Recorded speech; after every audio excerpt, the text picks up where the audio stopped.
Screen visible है आप लोगों को? ये सर विजिबल है। हाँ ठीक है, स्टार्ट करते हैं। वो कर्सर थोड़ा सा मूव मत कीजिएगा तब उसको, नहीं तो वो फिर स्टार्ट हो जाएगा। बिल्कुल सर, ओके। ठीक है।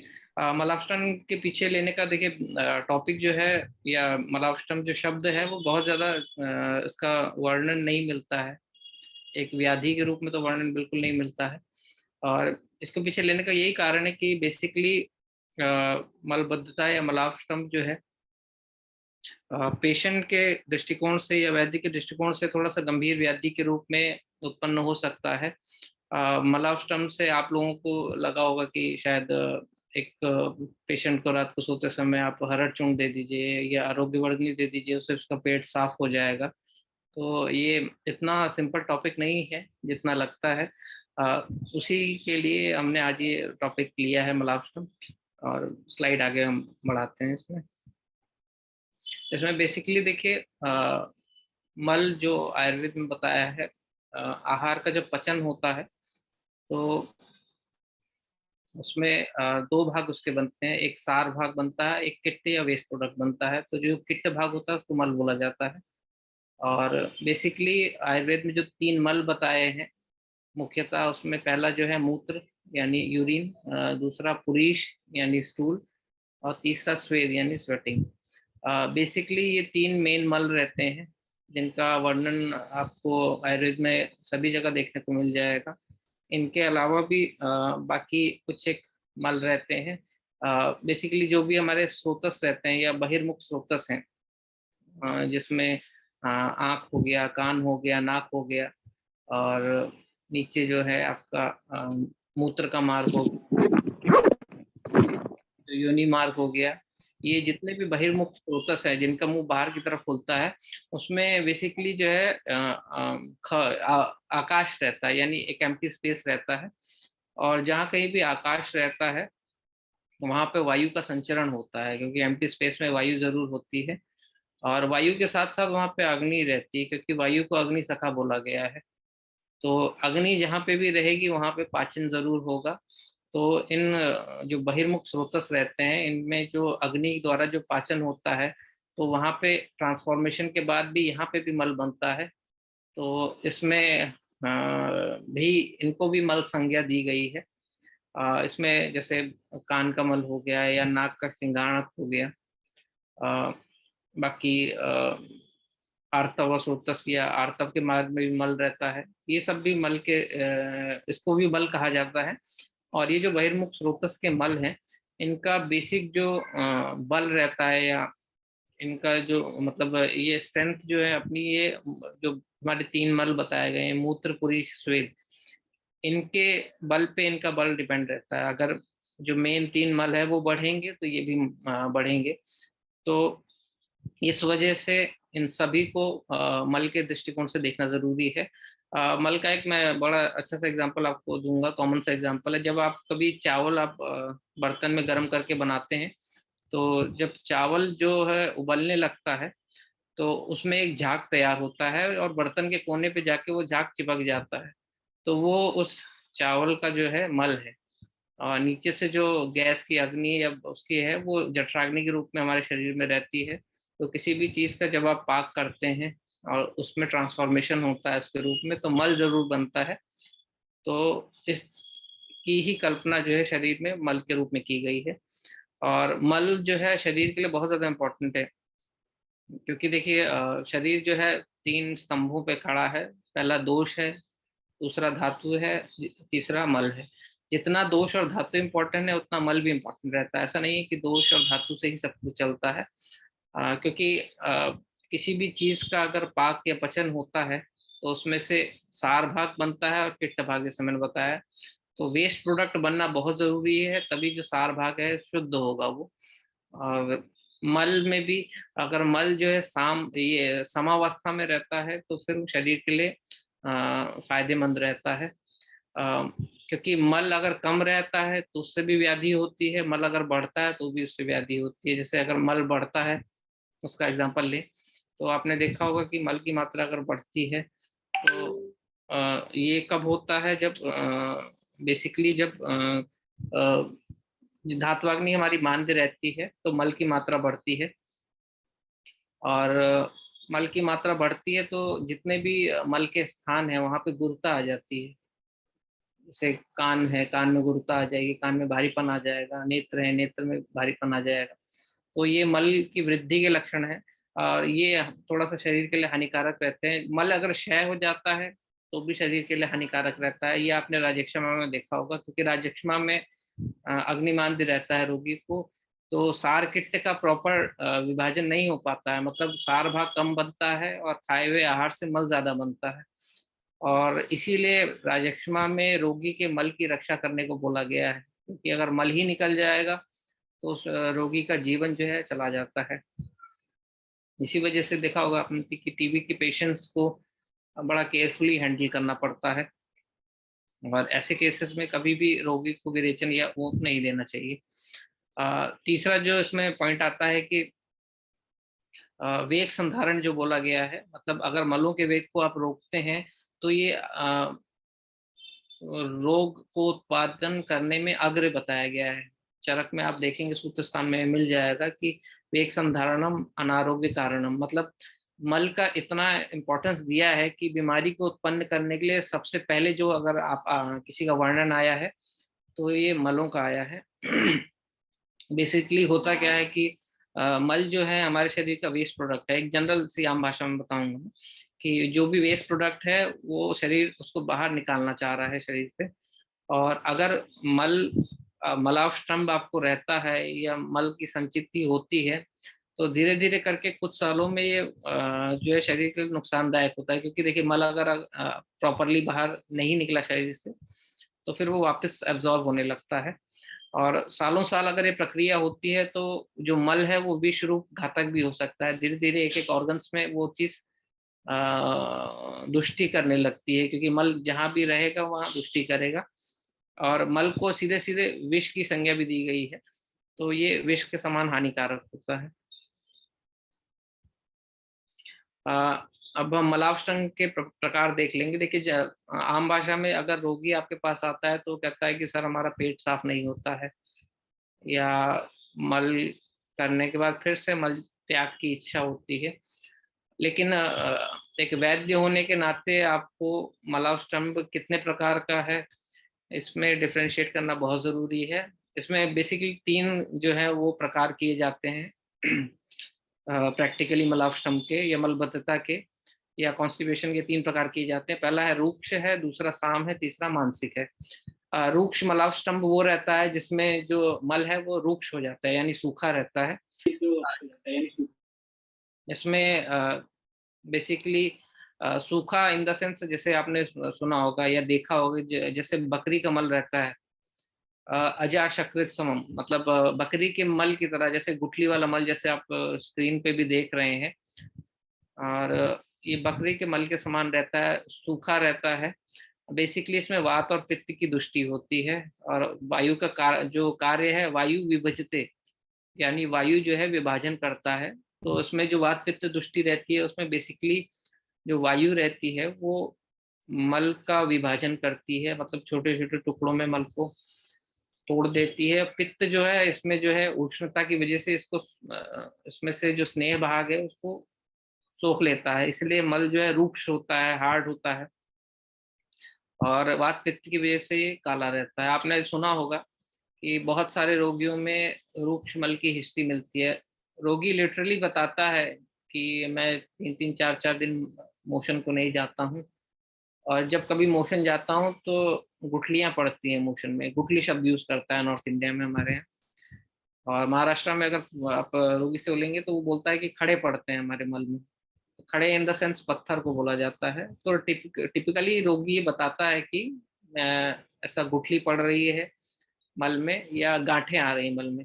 तो आप उससे पूछेंगे कि अगर बकरी की मल की तरह होता है तो बोलता है हाँ ऐसा होता है। दूसरा जो मलापस्तंभ है वो साम, यानी आम के साथ जो है ये मलापस्तंभ रहता है, और इसमें क्या रहता है कि क्योंकि देखिए साम है तो कहीं ना कहीं कफ रहेगा, तो वात कफज दृष्टि से ये मिलता है। मतलब ये है कि इसमें इसके जो कुछ लक्षण है वो मैं बताता हूँ कि अल्प वर्चस्व, मतलब कि मल की मात्रा जो है सेटिस्फैक्ट्री नहीं रहती है। मतलब खाना ज्यादा खाता है, मल कम बनता है। और रोगी बोलता है कि मल जो है कम बन रहा है, बार बार जाने का मन कर रहा है मेरा मल त्याग के बाद। और प्रवाहन यानी बहुत ज्यादा ताकत से वो मल त्याग करने की कोशिश करता है। मल कम इसलिए बनता है क्योंकि देखिए मल तो प्रॉपर बनता है, लेकिन वो मल चिपचिपा स्वभाव का होता है। और चिपचिपा होने के कारण जो है वो आंतों में चिपक जाता है मल। और आंतों में चिपकने की वजह से फिर वो पूरी तरीके से बाहर नहीं निकल पाता है, फिर आंतों में पड़े पड़े उसमें फर्मेंटेशन होता है। फाउल स्मेलिंग गैसेस रहती हैं ऐसे पेशेंट में।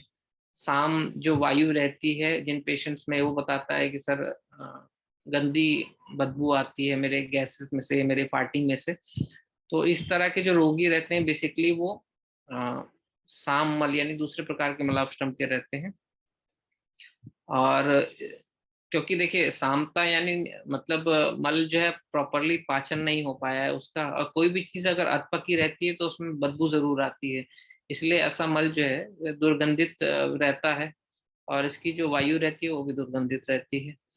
तीसरे प्रकार का जो मल स्तंभ है वो है मानसिक रहता है। क्योंकि देखिए शरीर और बुद्धि जो है साथ में चलती है। शरीर स्वस्थ रहेगा तो बुद्धि स्वस्थ रहती है। और देखा होगा आपने बहुत सारे रोगियों को कि जिस तरीके से आईबीएस के पेशेंट में किसी भी अवस्था में, जैसे उसको ऑफिस के लिए जाना है या किसी मीटिंग में जाना है, कभी ट्रैवलिंग में जाना है, तो घबराहट होके उसको लूज मोशंस होने लगते हैं। इसी के अपोजिट एक मानसिक मलापस्टंभ रहता है जिसमें मन की स्थिति के अकॉर्डिंग जो है रोगी को कॉन्स्टिपेशन देखने को मिलता है। तो बेसिकली बुद्धि जो है वो मज्जा का अवयव है, यानी मज्जा तंतु से बना रहता है। तो उसमें मज्जा तंतुओं में जब कभी वात दोष का प्रकोप होता है तो ऐसा मलापस्टंभ देखने को मिलता है। इसमें दोनों ही तरह के मल देखने को मिल सकते हैं, रूक्ष भी मिल सकता है, शाम भी मिल सकता है। इसलिए मोर बद्धम मोर द्रवम मैंने एक शब्द यूज किया है। बेसिकली ये आंत्र शैथिल्य की वजह से होता है, क्योंकि आंत्र या इंटेस्टाइन और ब्रेन दोनों का रिलेशनशिप रहता है। क्योंकि पक्वाशय जो है या आंत्र जो है, बड़ी आंत्र वायु का स्थान है। और वायु का एक गुण कर्म है नियंता प्रणेता च मनसा। तो ये जो गुण कर्म है वायु का, इसकी वजह से जो है मानसिक मलावष्टम्भ देखने को मिलता है।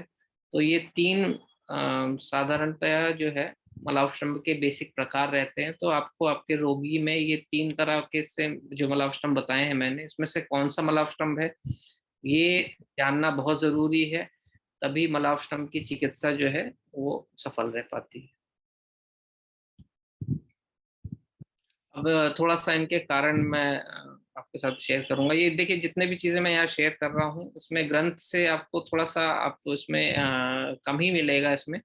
क्योंकि कुछ एक टॉपिक जो है वो थोड़ा सा प्रैक्टिकली ओरिएंटेड रहते हैं। और ग्रंथ में उसमें डायरेक्टली कुछ आपको इन्फॉर्मेशन नहीं मिलेगी, लेकिन फिर भी मैं थोड़ा सा ग्रंथ के नजदीक रह के मैं समझाने का प्रयास करूंगा। पहला देखिए जो रूक्ष मलापस्तंभ है, जैसे मैंने बताया कि वात और पित्त की दृष्टि होती है। तो इसमें बेसिक जो कारण रहते हैं कि जो रूक्ष आहार लेते हैं, जैसे आज के ज़माने में जैसे चिप्स वगैरह बहुत ज़्यादा खाते हैं या फ्राइड चीज़ें बहुत ज़्यादा खाते हैं, कुरकुरे हो गया, ये रूक्ष रहता है।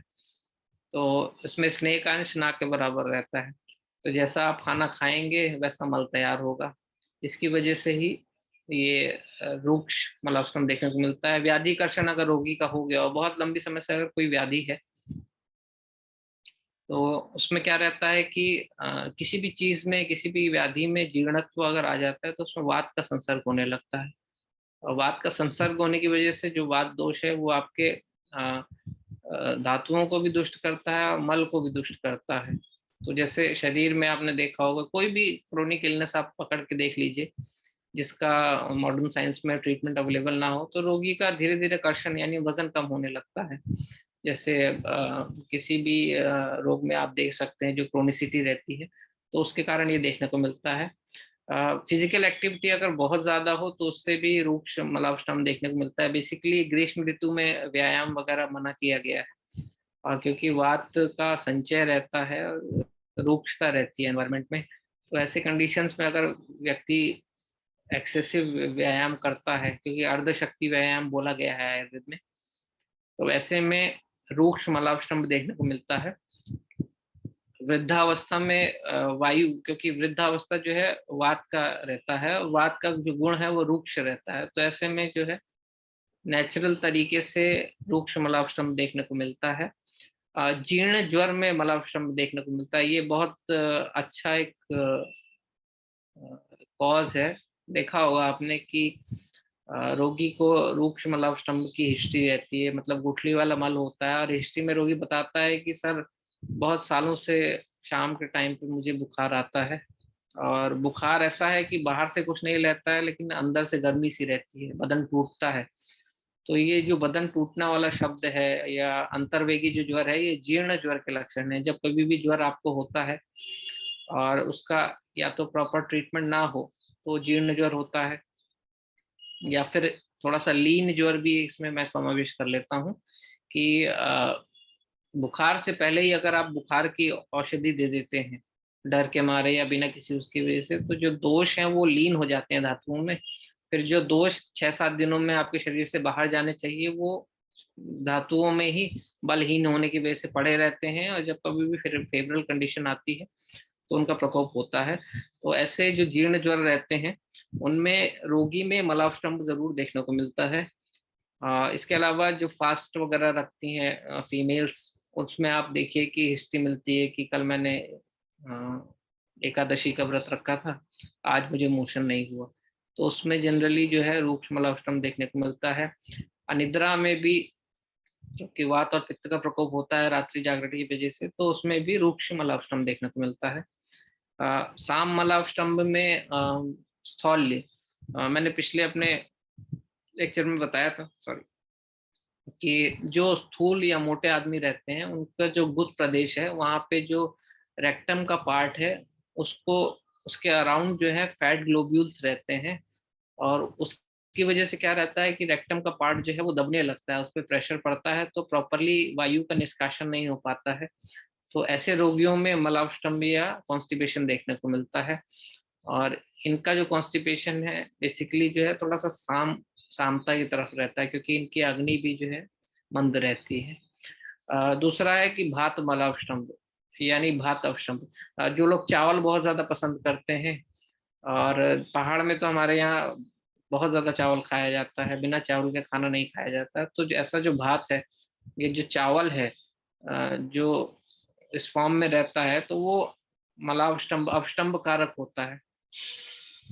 चावल जो आजकल के जो परिप्रेक्ष्य में मिलता है वो अम्ल विपाकी रहता है, पॉलिश्ड चावल रहता है, और नवीन चावल या नया रहता है। तो ऐसा जो चावल है, और दूसरी बात है कि चावल बनाने की जो प्रक्रिया है वो बंद बर्तन में या कुकर में बनाया जाता है, तो इसकी वजह से क्या है जो चावल है वो अवष्टम्भ कारक हो जाता है, तो उससे भी साम मलावष्टम्भ देखने को मिलता है।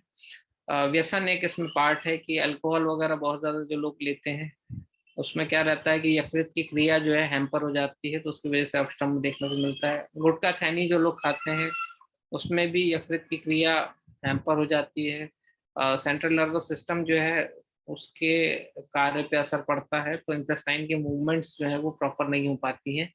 और खैनी वगैरह खाने से क्या रहता है कि जो पिष्टमय पदार्थ हैं, जो पिष्टमय का मैंने एग्जांपल आपको लास्ट टाइम भी दिया था, जैसे बेसन की जो लेयर बना के पकौड़ी वगैरह तली जाती है, जो मतलब पतले पिष्टमय पीठी जैसे जो पदार्थ हैं उनका पचन में स्पेशली दिक्कत होने लगती है, वो फिर फर्मेंटेशन होके फिर वो साम मलावष्टम्भ करता है। इसके अलावा दूध से भी साम मलबद्धता देखने को मिलती है, मतलब है कि दूध पचने में हैवी रहता है। बेसिकली दूध जो है अगर गाय का दूध हो, धारोष्ण हो, तो वो लघु रहता है। भैंस का दूध पचने में हैवी रहता है। पैकेट वाला दूध अगर रहता है तो उसमें प्रिजर्वेटिव रहता है। दूध अगर गलत समय पे लिया तो वो मलावष्टम्भ करेगा। इसके अलावा बेकरी के प्रोडक्ट्स जो हैं उसमें ग्रहणी दुष्टि कारक होते हैं, और ग्रहणी की दुष्टि की वजह से इसमें साम मलावष्टम्भ रहता है। कुछ एक लोगों में ड्राई फ्रूट्स खाने की आदत रहती है। देखिए ड्राई फ्रूट्स जो है भारतीय सभ्यता में ड्राई फ्रूट्स का सेवन जो है शीतकाल में बताया है कि पचने में ये गुरु रहते हैं। और बेसिकली ड्राई फ्रूट्स का जो गुणकर्म रहता है कफ पित्त प्रकोपक रहता है। तो अगर साल भर कोई ड्राई फ्रूट्स ले रहा है तो जाहिर सी बात है कि अग्नि जो है हर सीजन में अलग अलग रहती है, तो ऐसे में जो है वो ड्राई फ्रूट्स पच नहीं पाता है। इसी कैटेगरी में एक च्यवनप्राश रसायन भी आता है कि साल भर अगर आप च्यवनप्राश रसायन खा रहे हैं और रात में, कुछ लोग रात में च्यवनप्राश खाते हैं और ऊपर से दूध पीते हैं, 9 बजे खाना खाते हैं, 10 बजे च्यवनप्राश खा के दूध पीने लगते हैं। और ऐसी उसमें कंडीशंस में वो चीजें जो है पचती नहीं है, पचेंगी नहीं तो फिर वो अगले दिन जो है शाम मलाप्टम जरूर करेंगी। कृमि बहुत सारे रोगियों में देखने को मिलता है, स्पेशली बच्चों में। कृमि की वजह से, क्योंकि कृमि जो है उसमें भी बच्चों की कफ की वजह रहती है, और कफ की वजह से जो है नीचे जो मल का भाग है उसमें कृमि होने की वजह से जो है आंतों की मूवमेंट जो है प्रॉपर नहीं रह पाती है, यानी पेरिस्टाल्सिस प्रॉपर नहीं रहती है, तो उसकी वजह से जो है कृमि देखने को मिलता है। और उसकी वजह से जो है मलाष्टम भी देखने को मिलता है इसमें। इसके अलावा जो है दूषित जल है, मतलब कि जल का जो है संस्कार प्रॉपर होना चाहिए, जल की उत्पत्ति कहाँ से हुई है, किस तरह का जल ले रहे हैं, उसके अलग अलग गुणकर्म रहते हैं। टंकियों का जल जो है वो बहुत लंबे समय तक स्टोर्ड रहता है तो पचने में भारी रहता है। बोरवेल का जल है तो उसके गुणकर्म अलग है। बिस्लरी का पानी ले रहे हैं तो उसके गुणकर्म अलग है। प्लास्टिक के कंटेनर में अगर जल रहता है तो बेसिकली मृत प्राय हो जाता है, नहीं मर जाता है वो जल एक दिन के बाद में। और बिस्लरी वगैरह का पानी जो है बहुत सारे मतलब महीनों से बंद पड़ा रहता है, तो उसकी वजह से अगर उसका सेवन अगर रोगी करता है तो उससे उसको कोलाइटिस बैठता है, और कोलाइटिस जो है रिकरेंट अगर होता है तो फिर वो साम मलावस्टम में कन्वर्ट हो जाता है। इसके अलावा जो है मानसिक मलावस्टम्भ रहता है, मतलब उसके कारण में मतलब क्या रहता है कि मानस है तो मन से रिलेटेड है, मतलब रोगी का जो है वो मानसिक व्यवसाय होता है। और मतलब डिसीजन मेकिंग जो व्यवसाय है, जैसे डॉक्टर हो गया, लॉयर हो गया, या फिर टीचिंग का व्यवसाय है जिसमें मानसिक तनाव बहुत ज्यादा होता है, या ब्रेन की फंक्शनैलिटी कहीं ना कहीं इफेक्ट करती है, तो ऐसे रोगियों में अगर प्रॉपर आहार विहार ना लिया जाए, या क्योंकि देखिए हमारी भारतीय सभ्यता ऐसी है कि अगर बचपन से कोई चीज अगर आपको दर्द हो रहा है तो हर किसी को पता है कि बीकासूल ले लीजिए या मल्टीविटामिन ले लीजिए, दर्द ठीक हो जाएगा। लेकिन वात पित्त कफ क्या है, या ऋतुचर्या दिनचर्या क्या है, अपनी सभ्यता होने के बावजूद भी इनका नॉलेज आम जनमानस में नहीं रहता है। तो इस वजह से हर कोई अपनी प्रकृति और अपने व्यवसाय के अकॉर्डिंग जो है अपना रूटीन करेक्ट नहीं कर पाता है, तो ऐसे में फिर मानसिक व्यवसाय जन्य रोगी भी इन्हीं कैटेगरी में आते हैं। तो उसकी वजह से जो है इनकी मानसिक दुर्बलता देखने को मिलती है, जिसकी वजह से इनको थोड़ा सा आहार में गड़बड़ हुआ तो मानसिक मलापन देखने को मिलता है। इसके अलावा जो है वर्षा में जो जन्मे रहते हैं, मतलब जो जुलाई अगस्त के जो रोगी रहते हैं, मतलब जुलाई अगस्त जो वर्षा ऋतु का काल है, बेसिकली इनकी प्रकृति में वायु का कहीं ना कहीं इन्वॉल्वमेंट रहता है। और वायु जो है विषमाग्नि करती है, मतलब कभी तीक्ष्ण हो जाती है, कभी मंद हो जाती है इनका। इस वजह से जो है वर्षा में जन्मे जो भी व्यक्ति या रोगी रहते हैं उनको मानसिक मलाष्टम्भ देखने को मिल सकता है। जिनका सत्वहीन रहता है, अल्प सत्व वाले जो रोगी रहते हैं, भीरू रहते हैं जो, उनमें भी मानसिक मलाष्टम्भ देखने को मिलता है। प्रोलॉन्ग्ड फिजिकल इलनेस, मतलब बहुत लंबे समय तक कोई भी शारीरिक विकार अगर रहता है तो मानसिक इन्वॉल्वमेंट उसमें हो जाता है, या कोई भी अगर मानसिक विकार रहता है तो शारीरिक इन्वॉल्वमेंट उसमें हो जाता है। तो उनमें भी आपको मानसिक मलाष्टम्भ देखने को मिलता है। जो बहुत सारे बेड रिडन पेशेंट्स रहते हैं उनमें इस तरीके का मलाष्टम्भ देखने को मिलता है, जो बहुत सारे मतलब लाइफ सपोर्ट पे रहते हैं बाकी चीज़ों पे उसमें, क्योंकि बहुत लंबे समय तक अगर वो रहेंगे बेड पे, या तो कहीं ना कहीं मानसिक इन्वॉल्वमेंट होकर फिर ये दिक्कत देखने को मिलती है। मास्टरबेशन एक इसमें फैक्टर रहता है जो यूथ में बहुत ज्यादा देखने को मिलता है। बेसिकली क्या रहता है कि शुक्र जो धातु है, क्योंकि मास्टरबेशन जो है एक अननेचुरल फॉर्म ऑफ सेक्स रहता है, तो उसमें शुक्र धातु का अत्यधिक एक तो क्षय रहता है। दूसरी बात है कि ब्रह्मचर्य वाली आयु में शुक्र धातु का क्षय हो जाता है, तो उसकी वजह से जो है मानसिक मलाष्टम्भ देखने को मिलता है, क्योंकि शुक्र पूरे शरीर को कंट्रोल में रखता है, उसमें मन भी आता है।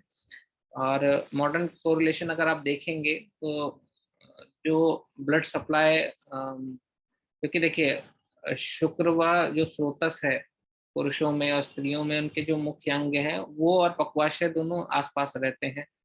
तो जो ब्लड सप्लाई पक्वाशय को मिलनी चाहिए वो जाके शुक्र व स्रोतस को मिलने लगती है, क्योंकि उसका यूज बहुत ज्यादा होता है।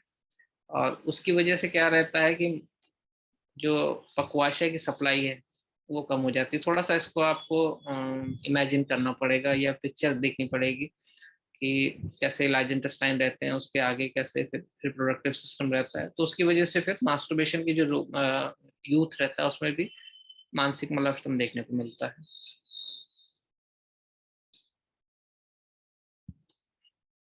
अब थोड़ा सा मलाष्टम के लक्षण हम देख लेंगे। बेसिकली जो प्राकृत मल रहता है वो कैसा होना चाहिए, तो छोड़े हुए केले के समान, जैसे मतलब केला रहता है ना, केले के फॉर्म में अगर मल आता है तो उसको प्राकृत मल बोला जाता है। और मल जो है पानी पे तैरना चाहिए, क्योंकि मल पे जो है वायु और अग्नि का संस्कार होता है, उसमें कटु भावना होती है। पक्वाशय जो है कटु भाव होता है, वहां पे कटुता आती है पक्वाशय में पड़े कीट में। तो उसकी वजह से जो मल में जो है रूक्षता और लघुता या एम्प्टीनेस आ जाता है। उसकी वजह से मल जो है वो थोड़ा सा लघु हो जाता है। तो इस प्रकार का मल जो है जल पे तैरना बहुत जरूरी है। तो ये प्राकृत मल के लक्षण हैं। दिन में अगर एक बार अगर मल त्याग के लिए जाते हैं, मलाष्टम के लक्षणों में सबसे कॉमन लक्षण है वो है कि कृते अपि अकृत संज्ञता। मतलब रोगी बोलता है कि मैं मोशन करके आया हूँ फिर भी ऐसा लगता है कि मैं मोशन नहीं करा है, यानी पूरी तरीके से सेटिस्फेक्शन नहीं मिल पाता है। ये जो है ये बेसिक लक्षण मलाष्टम का रहता है। फिजिकली अगर आप ऐसे रोगी को परीक्षण करते हैं तो जो मैकबर्नीस पॉइंट रहता है, जहाँ पे अपेंडिक्स रहता है राइट साइड में, एब्डोमेन में, लोअर एब्डोमेन में राइट साइड में मैकबर्नीस पॉइंट जो है वो आप अगर सरफेस मार्किंग देखेंगे तो आपको पता चल जाएगा। बेसिकली ये जो स्थान रहता है इसको पक्वाशय का स्थान समझना चाहिए। मतलब यहाँ पे जो है लार्ज इंटेस्टाइन और स्मॉल इंटेस्टाइन मीट करते हैं, तो यहाँ पे पक्वाशय का स्थान माना जाता है। तो यहाँ पे अगर आप उदर परीक्षण करते हुए रोगी को पाल्पेट करते हैं तो यहाँ पे उसको या तो गुरुता मिलती है या स्पर्श असह्यता मिलती है। या हाथ लगाया तो पेशेंट बोलता है या तो भारीपन है, या फिर यहाँ पे वो हाथ नहीं लगाने देता है, इतना दर्द होता है। तो ये जो है ये मलाष्टम्भ के लक्षण रहते हैं। रोगी के हिसाब से, मतलब कुछ रोगी बताता है, कुछ लक्षण आपको प्रश्न परीक्षा द्वारा, जैसे मैंने बताया था कि मल किस तरह से रहता है, तैरता है या नहीं तैरता, ये प्रश्न के द्वारा आपको रोगी से पूछना रहता है। जो तीसरा पॉइंट है वो स्पर्शन परीक्षा द्वारा आपको पता चलता है। ये थोड़ा सा इम्पोर्टेंट स्लाइड है। मलाष्टम्भ जो है जैसे मैंने आपको बताया था कि इतना सिंपल नहीं है जितना लगता है। इसके जो कॉम्प्लिकेशंस रहते हैं उसमें देखिए सारे वाइटल ऑर्गन्स या सारे जो मर्म है वो इन्वॉल्व रहते हैं, जिसमें ब्रेन हो गया, आईज हो गया, लंग्स हो गया, हार्ट हो गया, स्किन हो गया। बेसिकली सारा एक ऑर्गन इसमें इन्वॉल्व रहता है, लेकिन फिर भी जो मेन मेन ऑर्गन्स हैं या जिनका कोरिलेशन करना थोड़ा सा मुश्किल जाता है प्रैक्टिस में, वो मैंने यहाँ पे मेंशन किए हैं। सबसे पहले देखिए हम ब्रेन और आइज का ले लेते हैं। ब्रेन जो है वो मज्जा तंतु से बना हुआ है और आइज जो है वो भी मज्जा तंतु से बनी है, मतलब दोनों जो है मज्जा के अवयव हैं। तो बेसिकली क्या रहता है कि मलाष्टम्भ जो रहता है उसमें अपान वायु की दृष्टि होती है। और अपान वायु की जब दृष्टि होती है तो उसमें उदावर्त बैठता है, यानी जो वायु नीचे से निकलनी चाहिए वो नीचे से ना निकल के ऊपर की तरफ निकलती है। और ऊपर की तरफ जब वो निकलती है तो वो ग्रहणी को दुष्ट करती है।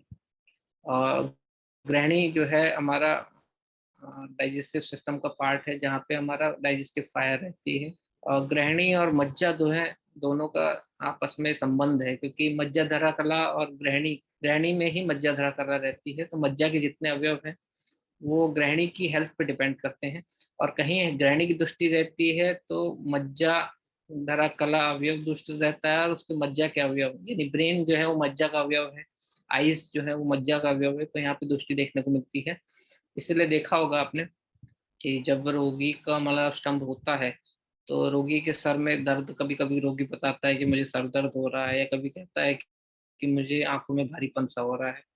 तो इसमें क्या रहता है कि क्योंकि वात की दृष्टि होती है तो ब्रेन में अर्ली डिमेंशिया के चेंजेस देखने को मिलते हैं। मतलब वायु और पित्त का जो कॉम्बिनेशन है उसकी वजह से क्या रहता है कि ब्रेन सेल्स जल्दी डेड होने लगती हैं। और अर्ली डिमेंशिया मतलब याददाश्त कमजोर होना, शॉर्ट टर्म मेमोरी लॉस, जो भी आपने देखा होगा कि आजकल यूथ में ये सब देखने को शुरू हो गया है। जो भी चेंजेस आपको 50 के बाद देखने को चाहिए वो 30 में देखने को मिलने लगे हैं। तो बेसिकली उसके पीछे एक मलावष्टम कारण रहता है। दूसरा जो है, आंखों में फ्लोटर्स वगैरह देखने को मिलते हैं रोगियों में। और फ्लोटर्स से ये कहता है कि आंखों के सामने कुछ काले धब्बे या मच्छर जैसा दिखता है। जब कभी पेट साफ हो जाता है मेरा तो ये सब चीजें कम हो जाती हैं। तो ये भी मलावष्टम्भ की वजह से रहता है। मतलब विजन में जो तृतीय पटल है जहाँ पे रेटिना रहता है आंखों के, तो वहां तक जो है मलावष्टम्भ का असर रहता है। तो अगर तैयारियां पहले से हैं, इन द सेंस अगर रोगी को डायबिटिक रेटिनोपैथी है या डायबिटीज है, उसकी वजह से आंखों पे असर आया है, और हाइपरटेंसिव रेटिनोपैथी है, मतलब आंखों में ब्लड वेसल्स में हाइपरटेंशन है, तो ऐसे केस में क्या रहता है कि कुछ एक फैक्टर्स रहते हैं जो सडन इन चीज़ों को ट्रिगर करते हैं, जिसकी वजह से आईसाइट चली जाती है। तो जो उन फैक्टर्स में से एक फैक्टर जो है मलावष्टम्भ रहता है। इस वजह से इसको थोड़ा सा सीरियसली लेना बहुत ज़रूरी है। दूसरा है लंग्स, मैंने इसमें डाला है, और सीधे डेथ इसका मैंने कोरिलेशन इस स्लाइड में बनाया है। बेसिकली क्या रहता है देखिए कि जो फुफ्फुस जो है वो हो गया है, मतलब आमाशय और फुफ्फुस जो है, उर्दू जो काय है हमारी कफ का स्थान है। और कफ जो है वो क्योंकि द्रव या धातु रहती है, जल और पृथ्वी का महाभूत प्रधान रहता है, तो उसका जो मल है वो भी बेसिकली जो है वो मूत्र के रूप में शरीर से बाहर निकलता है। और मूत्र जैसे हमने बताया कि एक मल है हमारा। तो हमारे जो फुफ्फुस या लंग्स हैं उनका रिलेशनशिप इसी वजह से आपके मूत्राशय या ब्लैडर से रहता है। प्रैक्टिकली आपने कभी देखा हो या मॉडर्न साइंस का थोड़ा सा अगर आपको नॉलेज रहेगा तो उसमें देख सुना होगा आपने कि रोगी को कभी चेस्ट इंजरी अगर होती है, एक्सीडेंटल चेस्ट इंजरी वगैरह होती है, तो ऐसे रोगियों में इनको यूरिन से ब्लड आना शुरू हो जाता है। मॉडर्न साइंस भी इसको मानती है, लेकिन उनके पास ठोस कोई कोरिलेशन नहीं है। और जैसे चेस्ट इंजरी का परिणाम यूरिनरी ब्लैडर पे पड़ता है, वैसे ही उल्टा भी रहता है। जो बहुत सारे बीपीएच के पेशेंट रहते हैं, यानी बिनाइन प्रोस्टेटिक हाइपरट्रॉफी के पेशेंट रहते हैं, उनमें अस्थमा देखने को मिलता है। तो जैसे ऊपर से नीचे ये इफेक्ट करता है, नीचे से ऊपर ये भी इफेक्ट करता है। और क्योंकि फुफ्फुस जो है वो प्राणवायु स्रोतस के एरिया में आता है, इस वजह से जो है अगर मलावस्तंभ रहता है या मूत्र व स्रोतस पे कहीं ना कहीं इफेक्ट आता है और सीरियस इफेक्ट आता है, तो उसकी वजह से हमारी डेथ भी हो सकती है। तो इस वजह से ये यहाँ पे ज़रूरी हो जाता है। तीसरा जो है, हार्ट से कोरिलेशन रहता है। बेसिकली क्या रहता है कि जो भी हमारे पक्वाशय में दुष्टि होती है उसका असर जो हमारा हृदय पे पड़ता है। इसमें कॉमन से एग्जांपल में जो अमीबिक डिसेंट्री वगैरह होती है, प्रवाहिका का ही एक रूप है, तो उसमें जब क्रोनिसिटी आ जाती है या बहुत ज़्यादा वो एक्यूट हो जाता है, तो वो उसके अलावा जो है जो जंतु हैं या ऑर्गेनिज्म है वो यकृत की तरफ चले जाते हैं। तो अमीबिक डिसेंट्री के ही कॉम्प्लिकेशंस में अमीबिक लीवर एब्सेस देखने को मिलता है। और यकृत अगर कहीं गड़बड़ होता है तो फिर उसका असर जो है सीधा सीधा फिर हृदय पे पड़ता है। इसकी वजह से जो है मलावस्तंभ हृदय पे भी दृष्टि करता है। इसके अलावा जो है आपने सुना होगा कि रूमेटिक हार्ट डिजीज का इसमें मैंने मेंशन किया है कि आम बात से कोरिलेट किया जाता है। और बेसिकली सार किट विभाजन प्रॉपर नहीं होगा तो जो रस बनता है वो भी आम होता है और जो मल बनता है वो भी आम होता है। तो आम दुष्टि होती है, मलापस्टंभ होता है। और दूषित जो फिर ये रस है या दूषित किट है, इसकी वजह से जो है संधियों तक वो चीज चली जाती है। और संधियों तक जाने के बाद फिर ये क्या रहता है कि आपने ये भी सुना होगा कि संधियों से फिर ये हार्ट में हार्ट डिजीज करता है, इसीलिए इसमें रूमेटिक हार्ट डिजीज इसका नाम आया है। बच्चों में बेसिकली देखने को मिलता है, जब रूमेटिक फीवर वगैरह बच्चों में आता है, इन्फ्लेमेशन वगैरह होता है इनके जॉइंट्स में, उसके बाद फिर वह है वो हार्ट में फिर उसका इन्वॉल्वमेंट होता है। और फिर बेसिकली इसमें जो हार्ट में जो वॉल्व्स रहते हैं उनमें कहीं ना कहीं वो डिफॉर्मिटी पैदा करता है और फिर इनका हार्ट जो है आपस में उसमें लीकिंग स्टार्ट हो जाता है ऐसे बच्चों के हार्ट में। तो इस वजह से मलापस्टंभ जो है हृदय तक उपद्रव कर सकता है। इसके अलावा त्वचा का मैंने कोरिलेशन आपको बाकी की सेशंस में भी बताया है कि जो हमारी त्वचा होती है वो एक्टोडर्मल ओरिजिन है, मतलब जो जर्म लेयर, मतलब बाहर वाली जर्म लेयर रहती है उससे त्वचा की उत्पत्ति होती है। सॉरी। और जो जीआई ट्रैक्ट है बेसिकली हमारा, उसमें जो दो भाग रहते हैं, यानी जो ऊपर का भाग यानी जो हमारी ओरल कैविटी रहती है वो एक्टोडर्म से बनी रहती है, और जो हमारा रेक्टम का 1/3 पार्ट है वो एक्टोडर्म से बना रहता है। तो इस वजह से त्वचा और जीआई ट्रैक्ट का ये संबंध है। और स्किन की कोई भी इशू रहती है तो उसका असर जो है हमारे जीआई ट्रैक्ट पे पड़ता है, और जीआई ट्रैक्ट की कोई इशू रहती है तो उसका असर स्किन पे पड़ता है। देखा होगा आपने कि रोगी को अगर मलापस्टंभ रहता है तो ऐसे रोगी का जो मल है वो सबसे पहली बात है, फिर जैसे मैंने इसका रिलेशन बताया था आपको कि लंग्स और यूरिनरी ब्लैडर में जो रिलेशनशिप है, तो मल जो है कभी भी संचित होगा तो पहले वो अगर प्रॉपर नीचे से नहीं निकलता है तो वो फिर शरीर में रीअब्जॉर्ब होकर दूसरे साधनों से निकलने की कोशिश करता है।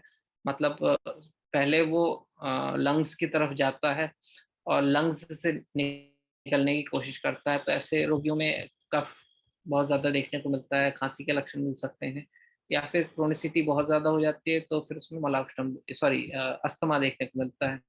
और लंग्स भी अगर वो चीज़ नहीं कर पाते हैं या कभी कभार लंग्स को बाईपास भी कर पाते हैं, ये कर जाते हैं, तो उसमें फिर ये त्वचा के जरिए जो है या स्वेद के जरिए जो है ये मल बाहर निकलने की कोशिश करता है। और उस सेंस में फिर वो त्वचा विकार करते हुए फिर मतलब उसका इंटरप्रिटेशन जो है वो त्वचा विकार रहता है। और देखने को तो वो स्किन डिजीज रहता है, लेकिन जो शरीर का मल बाहर जाना चाहिए वो शरीर की त्वचा से जो बाहर निकलने की कोशिश करता है तो फिर वो त्वचा विकार का रूप ले लेता है। तो ये सब जो बेसिक ऑर्गन्स हैं जिन पे मलापस्टंभ का असर आता है वो यहाँ पे मेंशन है। तो ये स्लाइड का आप चाहें तो उसका स्क्रीनशॉट भी ले सकते हैं क्योंकि बहुत इंपॉर्टेंट स्लाइड है। और इसमें हर एक उसमें 3 से 4 सिद्धांत मिलके फिर ये चीज़ बनी है। तो ये कहीं आपको ग्रंथ में डायरेक्टली नहीं मिलेगी, लेकिन प्रैक्टिस में जब इस दृष्टिकोण से देख के अगर आप प्रैक्टिस करेंगे तो ज़रूर आपको ये रिलेशनशिप देखने को मिलेगा। अब थोड़ा सा हम इंडिविजुअल मलापस्टंभ पे आ जाते हैं। फीमेल्स में जो मलापस्टंभ देखने को मिलता है उसमें भी एज वाइज अलग अलग है।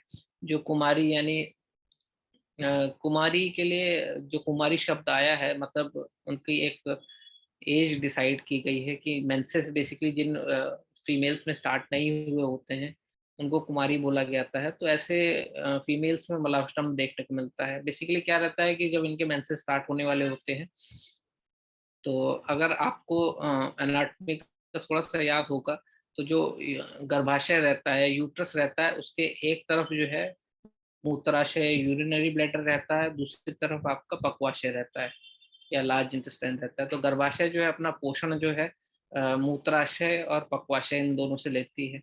तो मेनार्के के टाइम पे क्या रहता है कि जो ब्लड सप्लाई है बेसिकली वो है आपका यूट्रस या गर्भाशय की तरफ जाती है, क्योंकि उनको मेंसेस स्टार्ट होने वाले होते हैं। लेकिन कभी कभार डेफिशिएंसी की वजह से या गलत खाने पीने की वजह से ब्लड जो है वो कम रहता है, या रस धातु जो है उसकी दुष्टि रहती है या कमी रहती है, उसकी वजह से जो है प्रॉपर रस का अवयव जो है, क्योंकि स्तन्य और आर्तव जो है रस के उपधातु हैं, तो जो आर्तव है वो प्रॉपर नहीं बन पाता है। और ब्लड सप्लाई क्योंकि या जो पोषण है डायरेक्ट यूट्रस पे जाता है, तो बाकी जो अलग ऑर्गन है जैसे पक्वाशय है उसमें ब्लड सप्लाई कम हो जाती है, या मूत्राशय उसमें कम हो जाती है, तो ऐसे केस में जो है मलावटम फिर इन फीमेल्स में देखने को मिलता है। तो ऐसी फीमेल्स में बेसिकली आपको सिर्फ यापन करना है। ताप्यादि लौह आप देख सकते हैं इनमें, या लघुमालिनी वसंत जो है वो रस रक्त धातुओं को बल देता है, वसंत कल्प है। ये अगर आप स्टार्ट करते हैं तो इन फीमेल्स में फिर जो है मलावष्टम जो है वो करेक्ट हो जाता है। कुछ एक फीमेल्स में मार्ग अवरोध जन्य मलावष्ट ये मिलता है, तो वो भी सेम यही रहता है। तो इन दो द्रव्यों से वो चीज जो है वो करेक्ट हो जाती है। अ, दूसरा जो है इसमें कि फीमेल्स में जब मेंसेस वगैरह स्टार्ट हो जाती हैं या वो एडल्ट हो जाती हैं, तो उनको थोड़ा सा मेंसेस से पहले मलावटम या कॉन्स्टिपेशन देखने को मिलता है। फिजियोलॉजी इसमें भी सब सेम ही रहती है कि ब्लड सप्लाई जो है आपके यूट्रस की तरफ ज़्यादा जाती है, इस वजह से जो है हाथों की तरफ मूवमेंट या ब्लड सप्लाई कम होने की वजह से उनका मूवमेंट कम हो जाता है, मलावटम देखने को मिलता है। और दूसरा एक इसमें एक कारण है कि मेंसेस के जो 5 दिन है उनकी हेल्थ कैसी रहती है। जो स्टार्टिंग के 25 दिन है आपके महीने के, वो अगर आप अच्छी तरीके से उसमें खाना पीना खाएंगे और सोना जागना या लाइफस्टाइल प्रॉपर रहेगा, तो जो आने वाले मेंसेस के 5 दिन है वो स्मूथली जाते हैं। तो इस वजह से या इस गड़बड़ी की वजह से खाना प्रॉपर या लाइफस्टाइल ना होने की वजह से फिर ये सब चेंजेस होते हैं। तो ऐसी फीमेल्स में अगर आप दाढ़ी मादी घृत देते हैं, दाढ़ी मादी घृत जो है पांडु का कल्प है, और इसके फलश्रुति में बताया गया है कि वात कफ गर्भ अनुलोमन ऐसा एक शब्द आया है। तो इस कंडीशंस में आप अगर रोगी को फीमेल्स को दाढ़ी मादी घृत सेवन करने को देते हैं तो इनकी मलावष्टम्भ की जो दिक्कत है वो सॉल्व हो जाती है। तीसरे में थोड़ा सा जो मैरिड फीमेल्स रहती हैं उनको देखिए जिम्मेदारियां वगैरह बहुत ज़्यादा रहती हैं, उसकी वजह से उनको कभी कभी मल का वेग अवरोध करना पड़ता है। कभी कभी क्या बहुत सारी फीमेल्स को हर वक्त कभी मूत्र का वेग उनका अवरोध होता है, कभी मल का वेग अवरोध होता है, तो उसकी वजह से क्या रहता है कि जो है मल जो है पड़ा पड़ा उसमें गर्मी पैदा होती रहती है और वो सूखता जाता है यानी रूक्ष होता जाता है। तो ऐसे केसेस में जो रूक्ष मलावष्टम्भ है वो देखने को मिलता है। तो इसमें अगर क्रोनिसिटी है बहुत ज्यादा तो उसमें बस्ती चिकित्सा करनी पड़ती है। साथ में जो मल मूत्र वेग अवरोध की जो चिकित्सा है वो यहाँ पे करने पे बहुत ज्यादा लाभ मिलता है।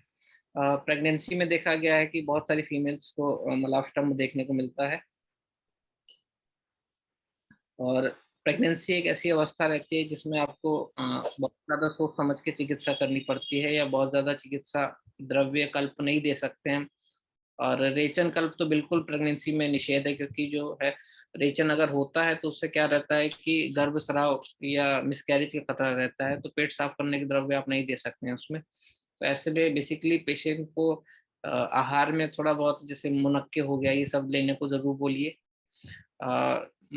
मासानुमासिक कल्प आयुर्वेद में बताए गए हैं कि पहले महीने में ये बनता है, दूसरे महीने में ये ऑर्गन बनता है, तो उसके हिसाब से जो है ऑर्गन को बल प्रदान करने के लिए तथा उस ऑर्गन के उत्पत्ति के समय पे कौन से कॉम्प्लिकेशन है उसका विचार रखते हुए जो है कुछ एक फॉर्मुलेशन हमारी बताई गई है कि प्रथम मास में ये दूध के साथ दें, या इसका काढ़ा दूध के साथ दें, या ये दें। तो वो मासानुमासिक कल्प अगर आप शुरू करते हैं फीमेल्स में फ्रॉम द डे 1, तो ये देखने को नहीं मिलता है। इसके अलावा जो है फीमेल पेशेंट्स में अगर आप हर 15 डे पे धान्वंतर तेल की मात्रा बस्ती अगर उसको देते हैं तो इससे मलावष्टम्भ भी उसका दूर होता है और गर्भ की ग्रोथ भी बहुत अच्छी होती है। बहुत सारे मेरे पेशेंट्स हैं जिसमें मैंने ये यूज़ किया है। तो उसमें क्या है कि मलावष्टम की दिक्कत नहीं होती है। इससे एक चीज़ और फ़ायदा रहता है कि जो नॉर्मल डिलीवरी होने में पेशेंट को मदद करता है, क्योंकि गर्भाशय को ये एक्स्ट्रा बल प्रदान करता है। तो इस तरीके से आपने जैसे देखा है कि कितने हर एक कंडीशन में मलावष्टम किस वजह से आया है, तो कारण के अनुरूप फिर उसकी चिकित्सा करनी पड़ती है।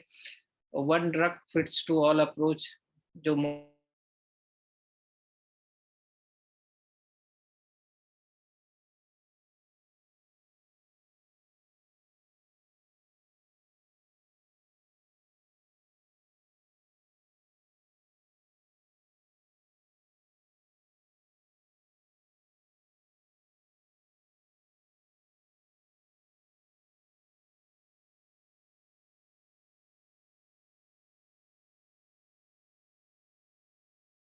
वर्धक रहता है। बच्चों की जो आयु है, वय है जो वो कफ की वय रहती है, दूध कफ वर्धक होता है।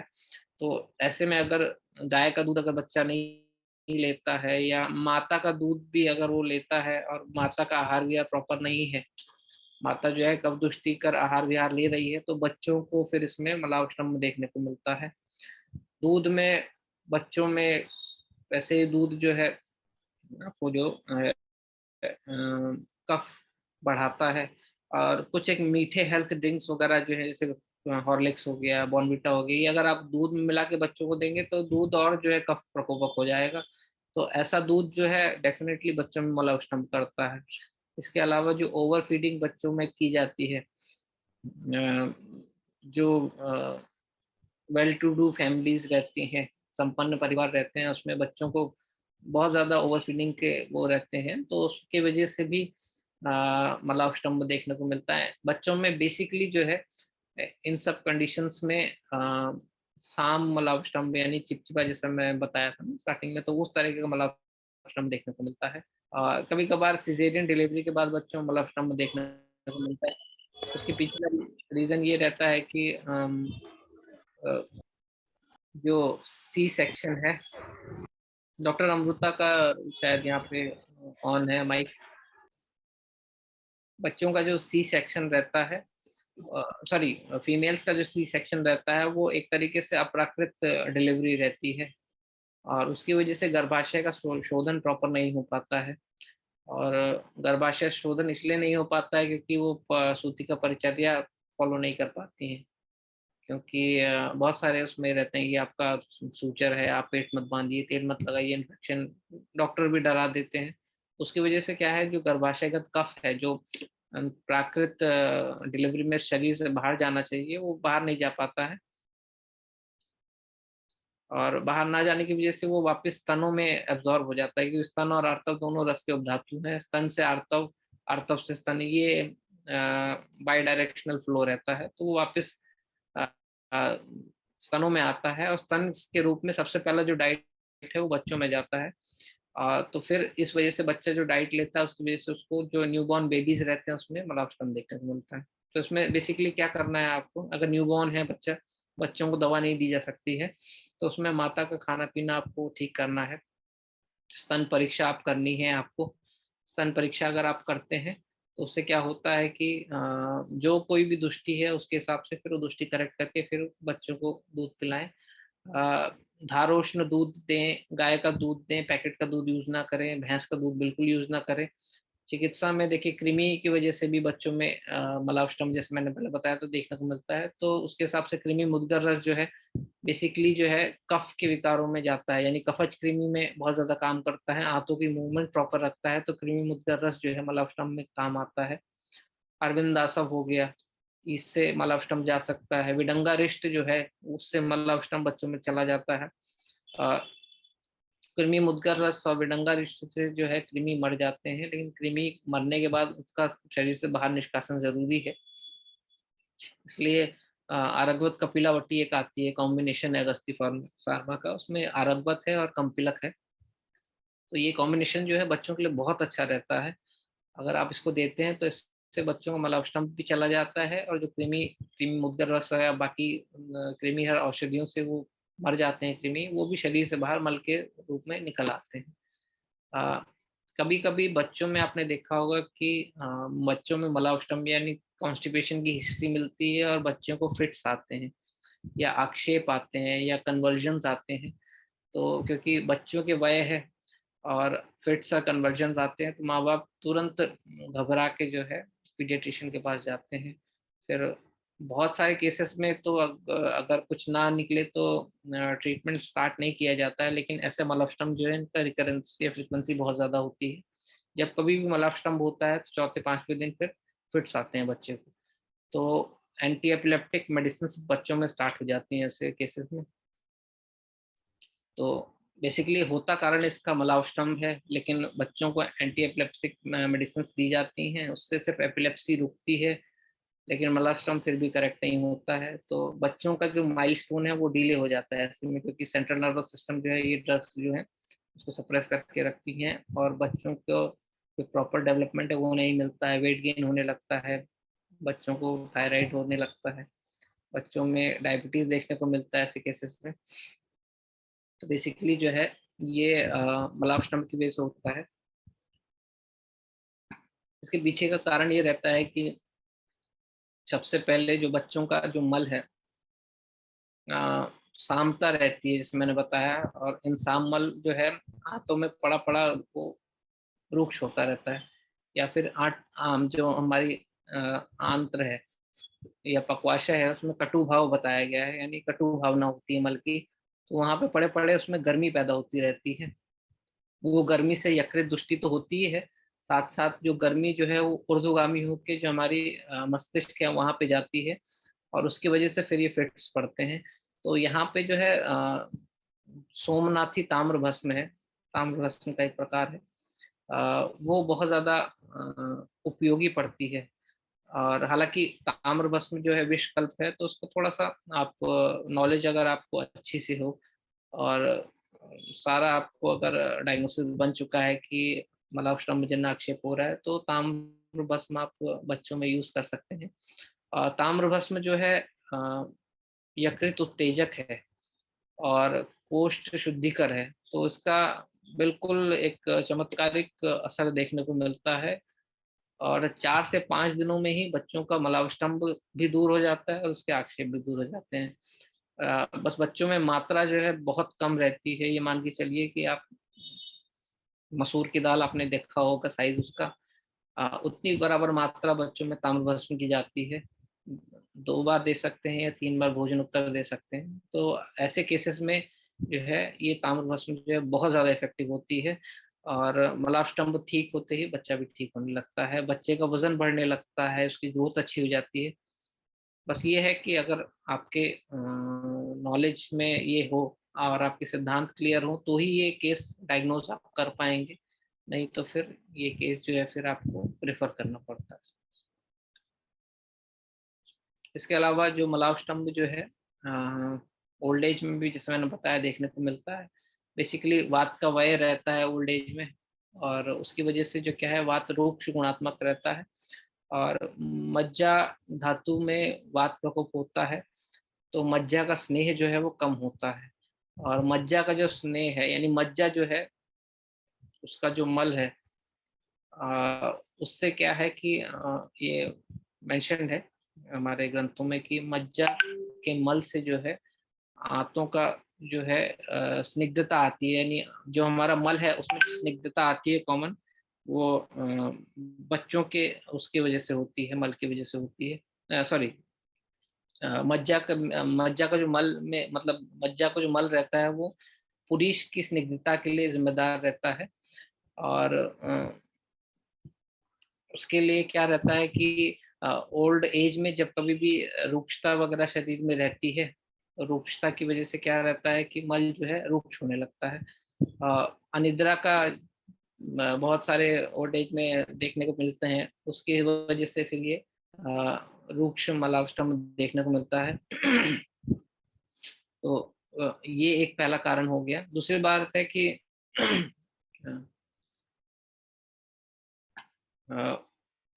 मलबद्धता के जो भी रोगी रहते हैं बेसिकली लैक्सेटिव लगा लेना स्टार्ट करते हैं, और पहले आयुर्वेदिक लैक्सेटिव लेते हैं, कुछ एक लोग कायम चूर्ण वगैरह बहुत ज्यादा लेते हैं, सालों साल कोई भी लैक्सेटिव या फिर कोई भी रेचक द्रव्य आपको नहीं लेना चाहिए, भले ही वो त्रिफला क्यों ना हो। त्रिफला भी कुछ एक समय के बाद नुकसान देने लगता है, इस वजह से जो है उसका अनुपान जो है इस तरह से बताया गया है कि आप लंबे समय तक ले सकें। हालांकि त्रिफला रसायन होता है, फिर भी उसको अगर आप कोई लेता है तो बीच बीच में गैप रखना बहुत जरूरी है। इसलिए कोई भी रेचक द्रव्य आपको सालों साल नहीं लेना है। और सोनामुखी या फिर इच्छा वेदी रस जैसे द्रव्य तो बिल्कुल ही नहीं लेने हैं। और इनका लेने से क्या रहता है कि आंतों की पेरिस्टालसिस की जो मूवमेंट है या आंतों का जो पेरिस्टालसिस है वो वीक पड़ जाता है, क्योंकि ओवर यूज होता है इनका। फोर्सफुली अगर किसी को काम कराने के लिए आप लगाते हैं तो एक दिन बाद या कुछ समय बाद उसका काम करना बंद हो जाता है। तो आंतों की बल की न्यूनता की वजह से फिर इनमें मलावस्तंभ देखने को मिलता है ओल्ड एज में। तो ऐसे केसेस में अगर रूक्ष मलावस्तंभ है, मतलब जैसे मैंने बताया जो फर्स्ट प्रकार है वो थोड़ा सा ट्रीट करने को इजी जाता है, तो उसमें आपको सिर्फ कुछ नहीं करना है। एक फॉर्मुलेशन है, इसको चिंचा लवण तेल भी बोला जाता है, पंचभौतिक चिकित्सा का ये कल्प है। इसमें क्या लेना है आपको, मूंगफली का तेल लेना है। मूंगफली का तेल क्योंकि मधुर रसात्मक रहता है, उसमें थोड़ा सा अम्ल रसात्मक इमली डालनी है, थोड़ा सा सेंधव डालना है और इनको पका के तेल तैयार करना है। तो ये तेल का सेंधव सॉरी सेवन अगर वो रोगी करता है या ओल्ड एज का पेशेंट करता है तो 3 से 4 दिन में इनका सालों साल पुराना जो मलावस्तंभ है वो दूर हो जाता है। बस शर्त ये है कि वहाँ पे रूक्ष मलावस्तंभ हो। अगर वो साम मलावस्तंभ है तो उसमें फिर आपको अलग अलग चिकित्सा करनी पड़ती है, जो हम आप आगे देखेंगे, क्योंकि बेसिकली ग्रहणी दृष्टि होती है उसमें। और ओल्ड एज में जो ग्रहणी रोग है वो असाध्य बोला गया है, तो साम मलावस्तंभ के रोगी में बहुत ज्यादा मेहनत करनी पड़ती है, तब जाके थोड़ा सा रिलीफ आता है। फिर भी अगर कुछ रेचन द्रव्य आपको कंटिन्यूस चलाने हो तो आप त्रिफला दे सकते हैं। और घृत और मधु का अनुपान के साथ त्रिफला देना है, वो भी असमान मात्रा में यूज करना है। फिर भी कुछ एक महीना जैसे आप अगर त्रिफला चलाते हैं तो 10 दिन उसको गैप जरूर करें, नहीं तो वो साथ में भी हो जाता है। और दूसरी बात है कि वो आंतों की मूवमेंट जैसे मैंने बताया था एक्सेसिव यूज और लैक्सेटिव वाली कैटेगरी में भी आ जाता है। तो इस वजह से जो है ओल्ड एज के मलावस्तंभ देखने को मिलता है और उसमें ये चीज आप कर सकते हैं। अब मलावस्तंभ की चिकित्सा देखेंगे। रूक्ष जैसे मैंने बताया था कि वात और पित्त की वजह से होता है, तो उसमें स्नेहन स्वेदन का बहुत अच्छा रोल है। अ, बाहर से अगर रोगी अभ्यंग करता है यानी दिनचर्या अगर उसका अभ्यंग रहता है तो रूक्ष मलावस्तंभ नहीं होता है। तो रोगी को आप रोज शरीर में तेल की मालिश, किसी भी तेल की मालिश वो कर सकता है अपने अकॉर्डिंग। केरला या साउथ में है तो नारियल के तेल की मालिश कर सकता है। महाराष्ट्र में वो भी मूंगफली के तेल जिसमें बताया वहाँ यूज होता है तो उसकी मालिश कर सकता है। हमारे यहाँ नॉर्थ में थोड़ा सा सरसों का तेल यूज हो सकता है तो उसकी मालिश भी कर सकता है। लेकिन अगर कुछ भी ना हो या सबसे बेस्ट जो कॉमन ऑयल अगर यूज करना हो तो सादा तिल के तेल की मालिश अगर रोगी रोगी करता है पूरे शरीर में, तो उससे क्या रहता है उसकी मज्जा धातु का स्निग्धत्व बना रहता है, वो मलाष्टम नहीं होता है। स्नेहन अकेला नहीं आया है, स्नेहन के साथ स्वेदन का हमेशा वर्णन मिलता है। स्वेदन क्या है, रोग स्रोतसों को खोलता है और स्नेह को पचाने में मदद करता है, स्नेह को सूक्ष्मगामी बनाता है। तो स्नेहन के साथ स्वेदन जरूरी है, इसीलिए बोला गया है कि मालिश करने के बाद आपको एक्सरसाइज करनी चाहिए, इससे स्वेदन होता है। या फिर सिकाई कर सकते हैं आप, उससे फायदा होता है। सॉरी। इसके अलावा जो समान वायु उसमें दुष्ट रहती है रूक्ष मलावस्तंभ में, तो रोगी को भोजन के मध्य में घी, जो हमारा गाय का घी होता है वो खाने के लिए दें, उसमें थोड़ा सा सेंधा रवा मिक्स कर लें। तो उसमें क्या रहता है कि जो मल है वो एंड प्रोडक्ट है, ऊपर आहार का पाचन प्रॉपर होगा, प्रॉपरली खा आप लेंगे वो चीज़, तो जो है मल जो है स्निग्ध होने लगता है। तो अगर समान काल में भोजन के मध्य में अगर आप घी रोगी को देते हैं, अग्नि के अनुसार अलग अलग रह सकता है। अग्नि अच्छी नहीं है, ओल्ड एज रोगी है तो 1 चम्मच दे दीजिए, नहीं तो 2 चम्मच गाय का घी दे दीजिए, उसके हिसाब से देते हैं तो ये करेक्ट हो जाता है। इसके अलावा बस्ती जो है वो यहाँ पे बहुत ज्यादा फायदा करती है, तो बस्ती का प्रयोग कर सकते हैं आप इसमें। दूसरा जो है साम मलावस्तंभ का प्रकार है। इसमें जैसे मैंने बताया कि मल जो है चिपचिपा रहता है, मात्रा कम रहती है। बेसिकली इसमें अर्श, अतिसार, ग्रहणी ये तीनों ही रोग देखने को मिलते हैं रोगी में, तो उसके उपद्रव स्वरूप इनको मलाक्षम देखने को मिलता है। तो अर्श, अतिसार, ग्रहणी की जो भी चिकित्सा पिछले सेशंस में बताई गई है, वो अब अगर आप करते हैं तो उसमें आराम मिलता है। मल का पाचन या आहार का दीपन पाचन, अग्नि को दीपन करके आहार का पाचन करना जरूरी है। आहार पचेगा तो उसका मल अच्छा बनेगा। और साथ में इसमें रेचन द्रव्य अगर आप देते हैं तो इसमें वो करेक्ट हो जाता है। इसमें बेसिकली इसबगोल यूज कर सकते हैं, बहुत कॉमन यूज होता है घरों में। इसबगोल का देखिए नेचर रहता है कि वो द्रवता को एब्जॉर्ब कर लेता है, रूक्ष नेचर का रहता है। तो उसमें अगर इसबगोल आप देते हैं रोगी में, तो स्पेशली इस तरीके के मलबस्टम्भ में वो जो वहाँ की सामता है उसको एब्जॉर्ब करके वहाँ पे पार्थिवता थोड़ा सा लाता है, घनत्व लाता है, और फिर वो रोगी का मोशन होता है। हरितकी का बहुत अच्छा रोल है, जैसे मैंने आपको बताया था। हरितकी जो है दीपन पाचन गुण की है, यकृत उत्तेजन करती है। हरितकी लघु होती है, रूक्ष होती है, साथ में मलानुलोमन करती है। तो साम और मलाव स्तंभ में हरितकी का बहुत अच्छा रोल है, तो वो जरूर आप यूज कर सकते हैं। इसके अलावा मानसिक मलावष्टम्भ, जैसे मैंने बताया था, कारणों के अनुसार ही इसकी चिकित्सा भी है। सबसे पहला इसमें जो है ब्राह्मी तेल की शिरोधारा बहुत ज्यादा फायदा करती है। अगर आपको लग रहा है कि रोगी मानसिक व्यवसाय से ग्रसित है और उसको मानसिक व्यवसाय का रोगी है, मलावष्टम्भ अगर आपको लग रहा है कि मानसिक है रोगी का, तो उसमें आप उसको ब्राह्मी तेल की शिरोधारा दीजिए। और 21 दिन शिरोधारा आप करते हैं तो उसका जो मलावष्टम्भ है वो परमानेंटली चला जाता है। इसके अलावा रसायन वाजीकरण चिकित्सा दे सकते हैं। ओल्ड एज पेशेंट है तो रसायन दे सकते हैं, या मास्टरबेशन की हिस्ट्री अगर रोगी में मिलती है तो आप उसको वाजीकरण चिकित्सा दीजिए। वाजीकरण चिकित्सा देने पे ही उसका मलावष्टम्भ ठीक होगा, ना कि उसको मलावष्टम्भ की चिकित्सा देने से। इसके अलावा जो भीरू पेशेंट है, अल्प सत्व के हैं, उनको सत्व प्रबल करिए, उनमें कॉन्फिडेंस बूस्टिंग करिए। तो जिस तरह से कॉन्फिडेंस बूस्ट होकर आईबीएस करेक्ट होता है, उसी तरह से कॉन्फिडेंस बूस्ट होकर फिर मानसिक मलावष्टम्भ ठीक हो जाता है। इसमें एक बहुत अच्छा कल्प है। बेसिकली क्या रहता है कि जो हमारी आंतें रहती हैं रक्त के मल से बनी हुई है। आप सुश्रुत में देख सकते हैं, शारीरिक स्थान में अवयवों की जो उत्पत्ति बताई है, उसमें ये बताया है कि आंतों की जो उत्पत्ति है वो रक्त के मल से होती है। तो रक्त को अगर आप बल देंगे तो आंतें बलवान होंगी। तो जिस तरीके से रक्त के मल से आंतें बनी है, उसी तरह जो मंडूर रहता है वो लोह का मल बोला गया है उसको रसशास्त्र में, मतलब लोह धातु का मल मंडूर है। तो लोह जो है रक्त को प्रबल करेगा। अगर मंडूर यूज करते हैं तो वो रक्त के मल को यानी आंतों को प्रबल करेगा।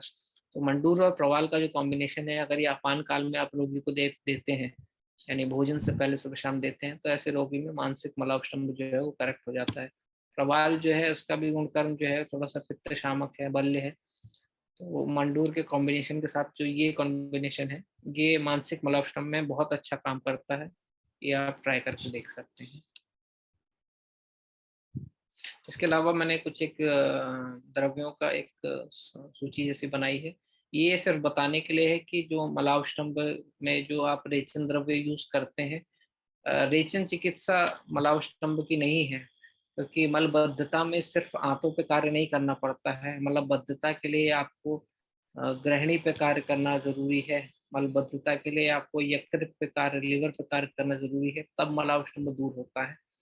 फिर भी व्याधि अनुसार अगर मलावष्टम्भ कुछ एक व्याधियों में मिलता है, या फिर मलावष्टम्भ के साथ साथ उन व्याधियों में रेचन की जरूरत रहती है, तो व्याधि स्पेसिफिक अलग अलग द्रव्य कुछ आए हैं। उसमें से कुछ एक द्रव्य जो इम्पोर्टेंट है वो मैंने यहाँ पे चार्ट में डाला है। चाहे तो आप इसका स्क्रीनशॉट भी ले सकते हैं। इसमें जैसे देखिए, सबसे पहले अगर वात व्याधि का रोगी है तो उसमें एरंड तेल का रेचन बहुत अच्छा है, बहुत फायदा करता है। इसके अलावा तिलवक घृत आया है, कुष्ठ चिकित्सा में मिल जाएगा आपको। उस वो रोगी के वातानुलोमन के लिए बहुत अच्छा रहता है। ज्वर का रोगी है तो त्रायमाण आप देख सकते हैं, या फिर आरगवत दे सकते हैं। ये दोनों ज्वरग्न है और ये रेचन में फायदा करते हैं। नेत्र रोग का रोगी है तो आपको पता है कि त्रिफला जो है नेत्र रसायन है।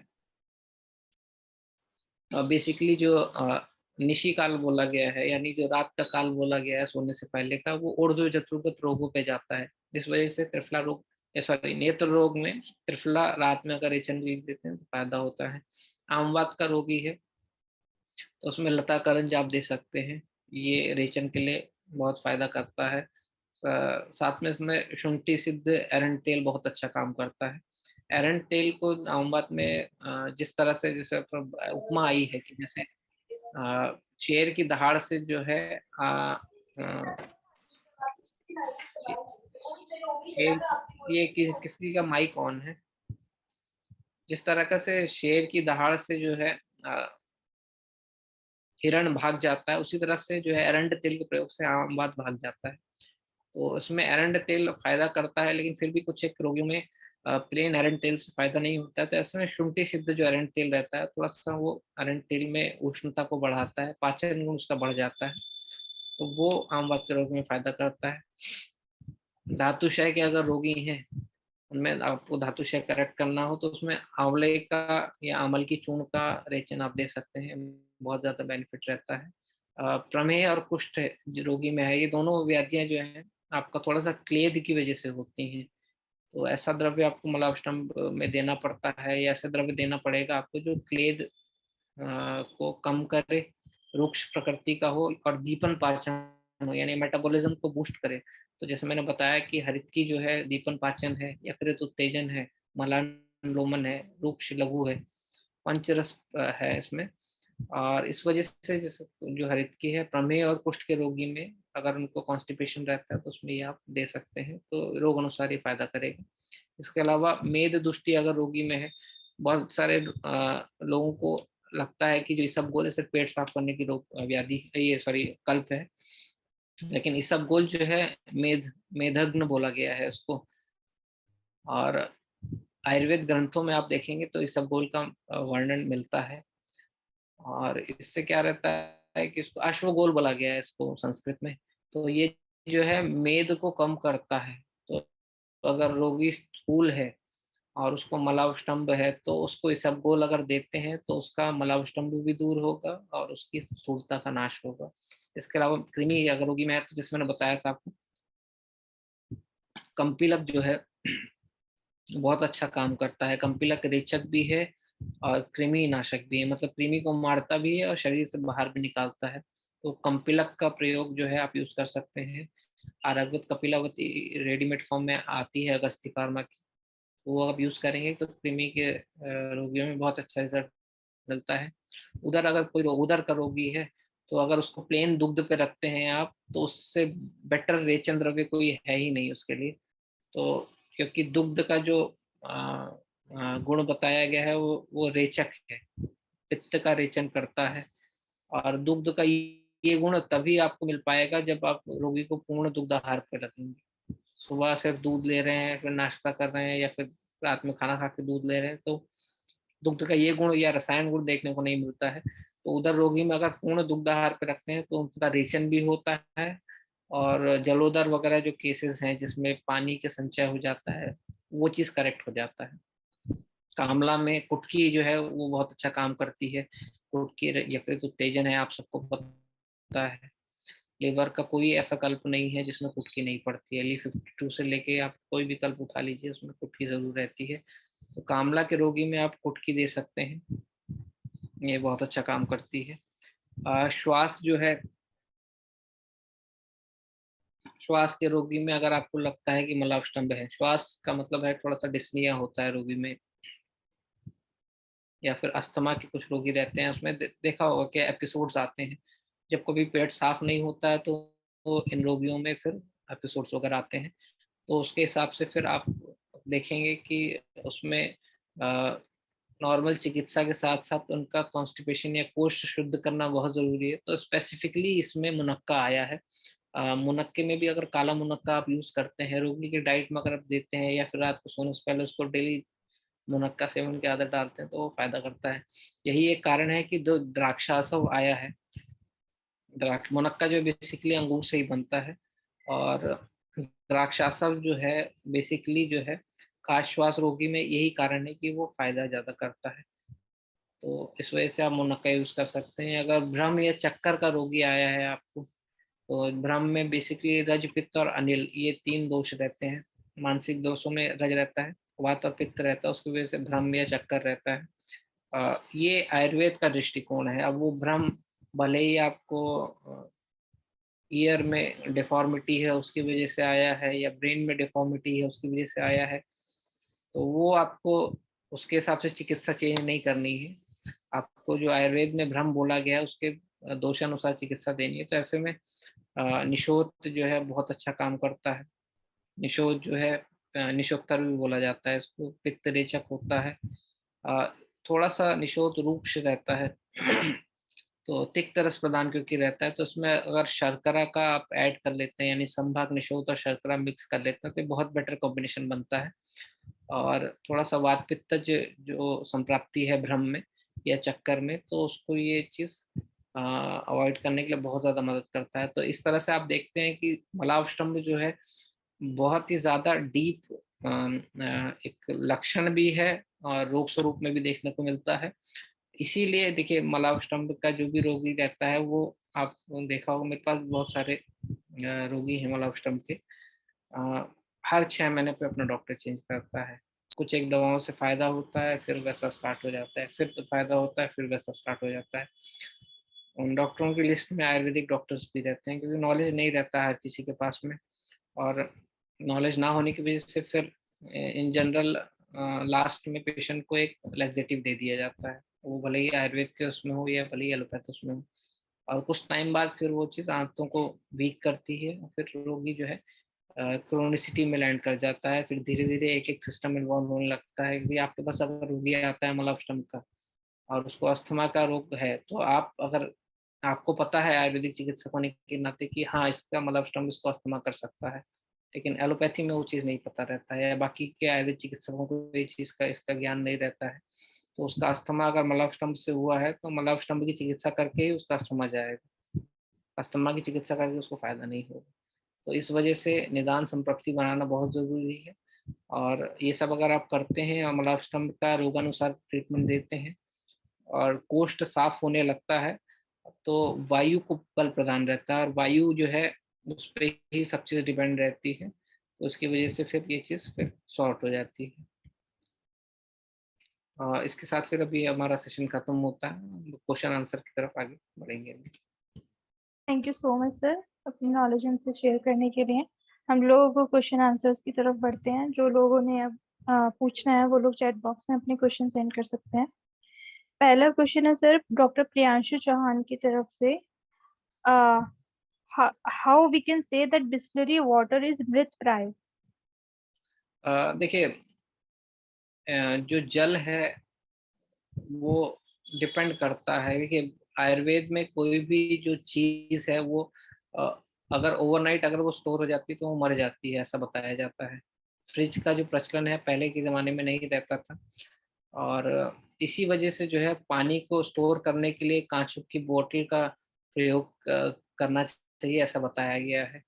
और उसमें भी कांच की बोतल पे धूप लगनी चाहिए। अगर कांच की बोतल में अगर पानी रखते हैं तो वो फिर भी 5 से 10 दिन या 15 दिन चल सकता है। लेकिन प्लास्टिक वाटर बॉटल्स में जो है उसके जो मॉलिक्यूल्स रहते हैं वाटर के वो डिसइंटीग्रेट हो जाते हैं, और यही डिसइंटीग्रेशन जो है कांच की बोतल में नहीं होता है।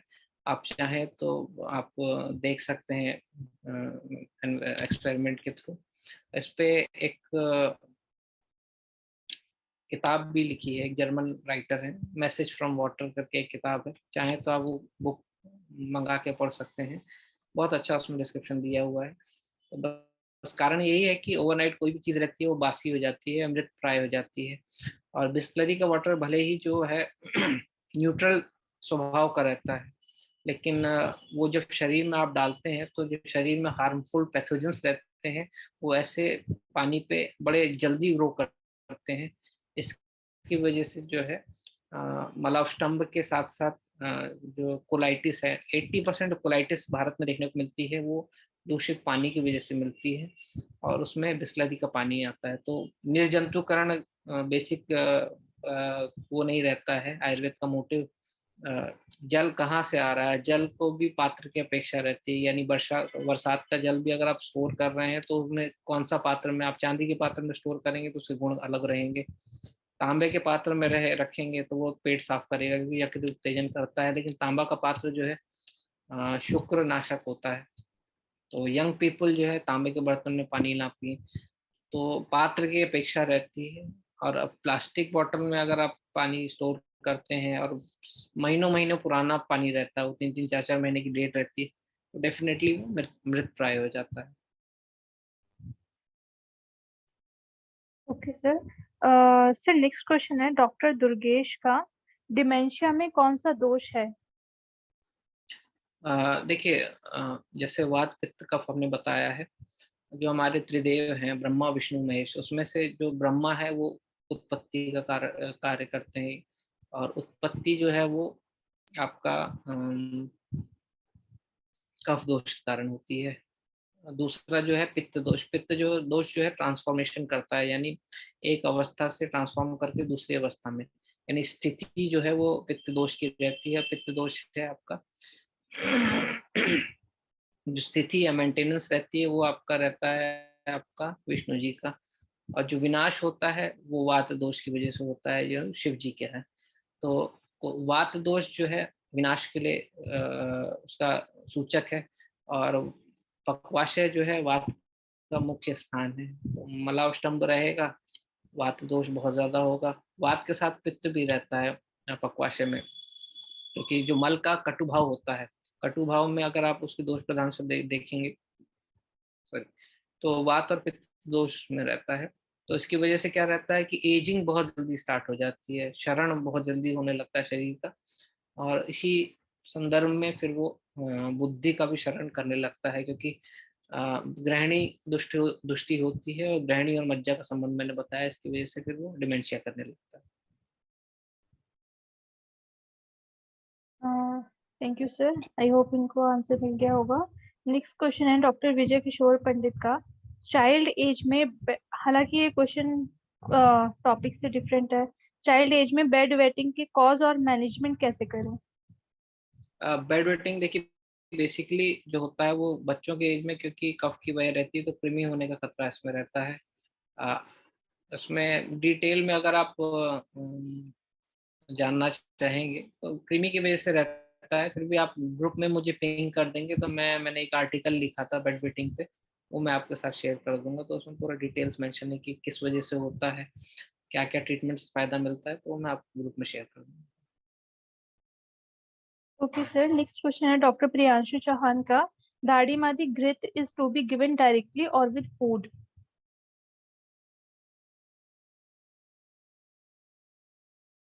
नहीं देखिए, घृत है, औषध कल्पना है, आहार कल्पना नहीं है। कुछ औषध द्रव्यों का जो वीर्य है वो उबाल के आता है तो उनको क्वाथ बोला जाता है। कुछ एक द्रव्यों का जो है चूर्ण फॉर्म में होता है या उसमें रहता है तो उसको चूर्ण के रूप में दिया जाता है। कुछ एक द्रव्यों का जो वीर्य है वो उनमें वॉलेटाइल ऑयल्स के रूप में रहता है तो उसको फांड के स्वरूप में दिया जाता है। ऐसे ही कुछ एक द्रव्य रहते हैं जिनका जो वीर्य रहता है उनको वो घी में पका के ही मिलता है। साथ में घृत सेवन इन रोगियों में जरूरी रहता है, तो इसलिए घृत कल्प का वर्णन है। तो दाढ़ी मादी घृत एक औषध है और औषध होने के नाते फिर इसको औषध काल में ही यूज करेंगे तो ज्यादा बेटर रहेगा। आहार की तरह इसको यूज नहीं करा जाता है क्योंकि ये गुरु रहती है, आहार लघु रहता है। तो इसको आप भोजनोत्तर भी यूज कर सकते हैं, भोजन से पहले भी यूज कर सकते हैं, किस चीज में आप यूज कर रहे हैं उसके हिसाब से वो डिपेंड करेगा। Thank you sir, next question है डॉक्टर वैभव का, आजकल बच्चों में कॉन्स्टिपेशन बहुत कॉमन हो गया है, उसके लिए परामर्श दें। मैंने बताया है आपको कि पूरा एक स्लाइड उसके लिए शेयर किया है। स्लाइड शायद आप सभी ने देख लिया होगा। तो बच्चों में बेसिकली जो है दूसरे प्रकार का मलाष्टम यानी साम जो है आम मलाष्टम देखने को मिलता है। जो भी कारण उसमें मैंने बताया है कि दूध बहुत ज्यादा लेते हैं या बॉर्नविटा बहुत ज्यादा लेते हैं तो ये बंद कराइए। ओवर फीडिंग बच्चों की मत कराइए। समय समय पे बच्चों के पेट में सिकाई जरूर करिए जिससे मल ये दोष का पाचन होता है, वात का अनुलोमन होता है। और कृमि वगैरह का अगर दिक्कत है तो फिर कृमि मुक्त रस वगैरह या विडंगरिश वगैरह ये बीच बीच में आप चला सकते हैं, तो इससे वो चीज़ करेक्ट हो जाती ओके सर, नेक्स्ट क्वेश्चन है डॉक्टर अंजू का। Can we use isabgol for long time? और किसी ने इसका ही अनुपान भी पूछा हुआ है, इसबगोल का अनुपान। है। देखिए, ये सब कोई भी रेचन द्रव्य जो है लाइफ लॉन्ग नहीं ले सकते हैं आप, आंतें खराब हो जाती हैं इससे, भले ही सब कुछ हो या भले ही त्रिफला जैसा रसायन द्रव्य हो। त्रिफला रसायन बोला गया है, रसायन का नित्य सेवन बोला गया है, फिर भी अगर लॉन्ग टर्म आप यूज करते हैं तो उसका भी साइड इफेक्ट होता है। तो इसबगोल आप लॉन्ग टर्म नहीं यूज कर सकते हैं। इसबगोल बेसिकली जो है रुक्ष उसका रहता है, तो इसको आप सादा गुनगुने पानी के साथ भी दे सकते हैं। और क्योंकि मैं रूक्ष मलावष्टम में यूज करने के लिए नहीं बोलूँगा, क्योंकि ऑलरेडी वो रूक्ष रहता है, तो साम मलावष्टम में आप उसको सीधा पानी के साथ दें, ना उसको दही के साथ दें ना दूध के साथ। एक चम्मच लेके ऊपर से गुनगुने जल के अन्नपान के साथ देंगे तो काम हो जाएगा। ओके सर, नेक्स्ट क्वेश्चन है डॉक्टर प्रियांशु का। You said Digd is the reason of Malastham, but it is also mentioned in treatment of उदर रोग। क्या चीज? सर, आपने कहा था कि दुग्ध जो है मलास्तंभ का भी रीजन है, लेकिन आपने उदर रोग के ट्रीटमेंट में भी दुग्ध का वर्णन किया है। ये इनकी क्वेरी है। क्वेश्चन बहुत अच्छा है इसका। दूध जो है, देखिए डिपेंड करता है, दूध में जितने भी गुणकर्म आपको बताए गए हैं वो एम्प्टी स्टमक या तो दूध ले तब मिलते हैं, या फिर फुल मिल्क डाइट अगर रहती है तो वो मिलते हैं। तो दूध में भी अलग अलग दूध रहते हैं। बहुत सारे दूध बताएं, भेड़ का दूध अलग रहता है, बकरी का दूध अलग रहता है, गाय का अलग, भैंस का अलग रहता है। अगर जन सामान्य मनुष्य को पीना है और रसायन फॉर्म अगर चाहिए, क्योंकि दूध और दूध ये दो चीजें हैं जो धातुओं का वर्धन करती हैं और नित्य लेने को बोला गया है, तो गाय का दूध यहाँ पे अपेक्षित है, वो भी धारोष्ण दूध, मतलब तुरंत निकाला हो और उसी दिन का हो, एक रात रखा हुआ ना हो, ओवरनाइट ना हो। तो ऐसा दूध जो है वो रसायन गुण का रहता है।